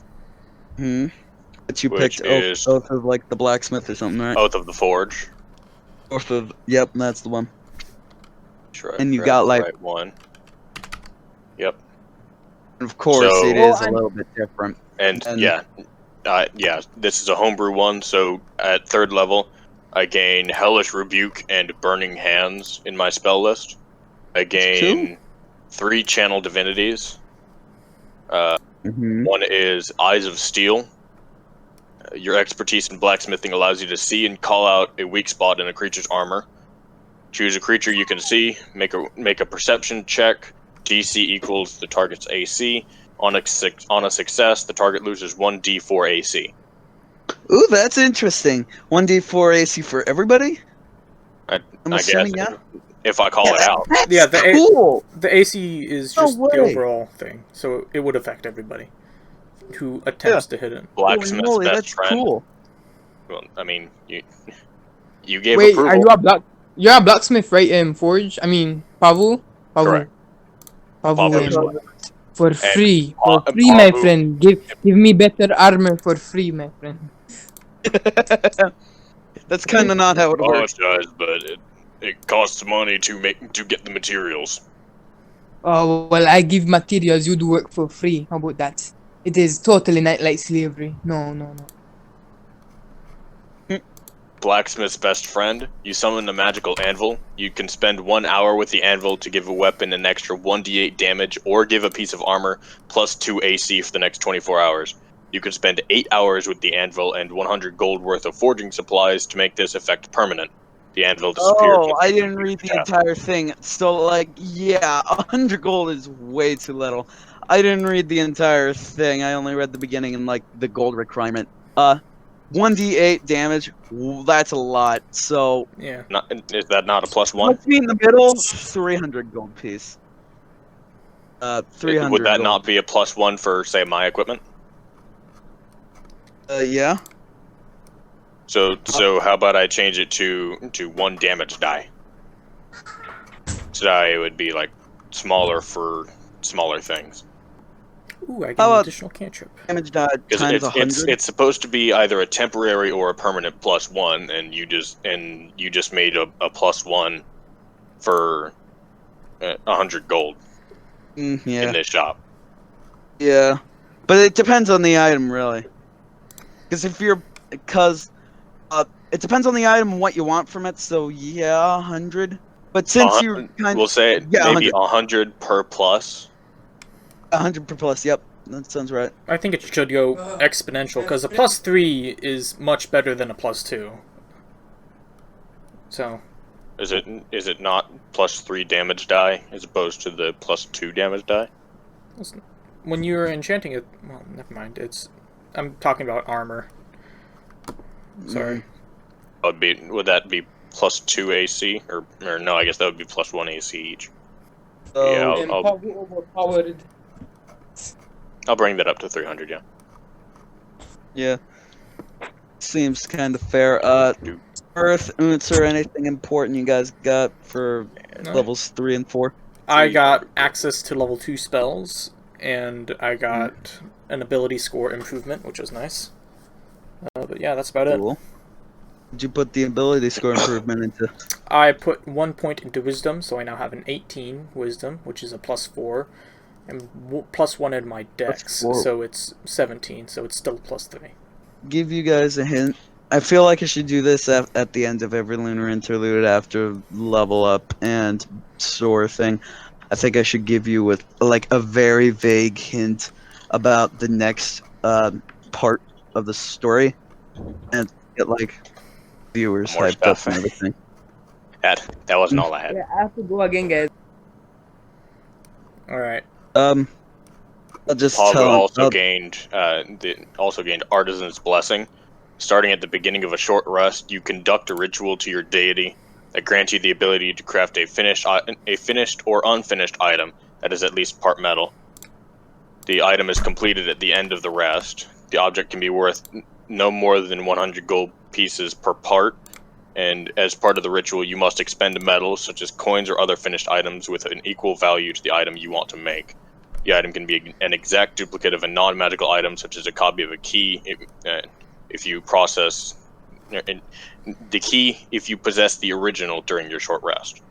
Hmm. And so you can like. And for my ability score improvement, I'm choosing a feat, and I'm taking. Why do I only have Grappler available here? Well, that's because you have to procure the other ones from whatever you're doing. So if you want to just Shield Master. No, then I do not know. And Grappler is the only one. You could just write that down. Just write it down. You got. Write it down. You got Shield Master. Can you skip that section, the feat section, part of it, or do you have to do the feat? Thinking just skip the feat. And I'll give you Shield Master, but D&D Beyond won't I purchased Get the it. Shield Master though, Yeah, that's strange. and it's not giving it to me. And I was thinking that would be like a temporary fix. Like you could I know I purchased it. contact yeah, you could contact tech support for that for Beyond D&D Beyond. So just write it down, you got that, and explain what Shield Master is if you have some of the stuff in your head. Or I guess you could just look it up. Anything else special? Nothing much. It's in the player's handbook. I swear I bought it. Alright, so I'll just give you guys a quick I purchased hint. all of the spells. And you're sure I give you a can't hint for next- reroll ones for my HP? Is that normal? Do you normally do that? Well, some DMs choose to do that, because I rolled a 1 and then a 2 on my hit die, so... Yeah, sure, go ahead. Reroll one. Thank you I thought I purchased much. that. 8. I could have sworn that. Okay. Crit one, crit for another. Yeah. Alright, so I'll go ahead and change that. Thanks a lot. Yeah, you're welcome. I view what all I've. Alright, Oh, that was so not to the ground. I guess I let's didn't do purchase the quote-unquote hint so I can go ahead and stop this recording. Yeah. Hint about next campaign to next part of this campaign. Next time on Dragon Ball Z. Indeed. Actually, one of you two roll a d4, and I'm guessing Turf, you should do it since Pavu, Okay. you're kind of busy. And then I will 3. give you that many words. I'll give you 3 words Okay. about Oh, you already rolled it? Okay. hint about next campaign. 3 words. All right. Train murder mystery. Interesting.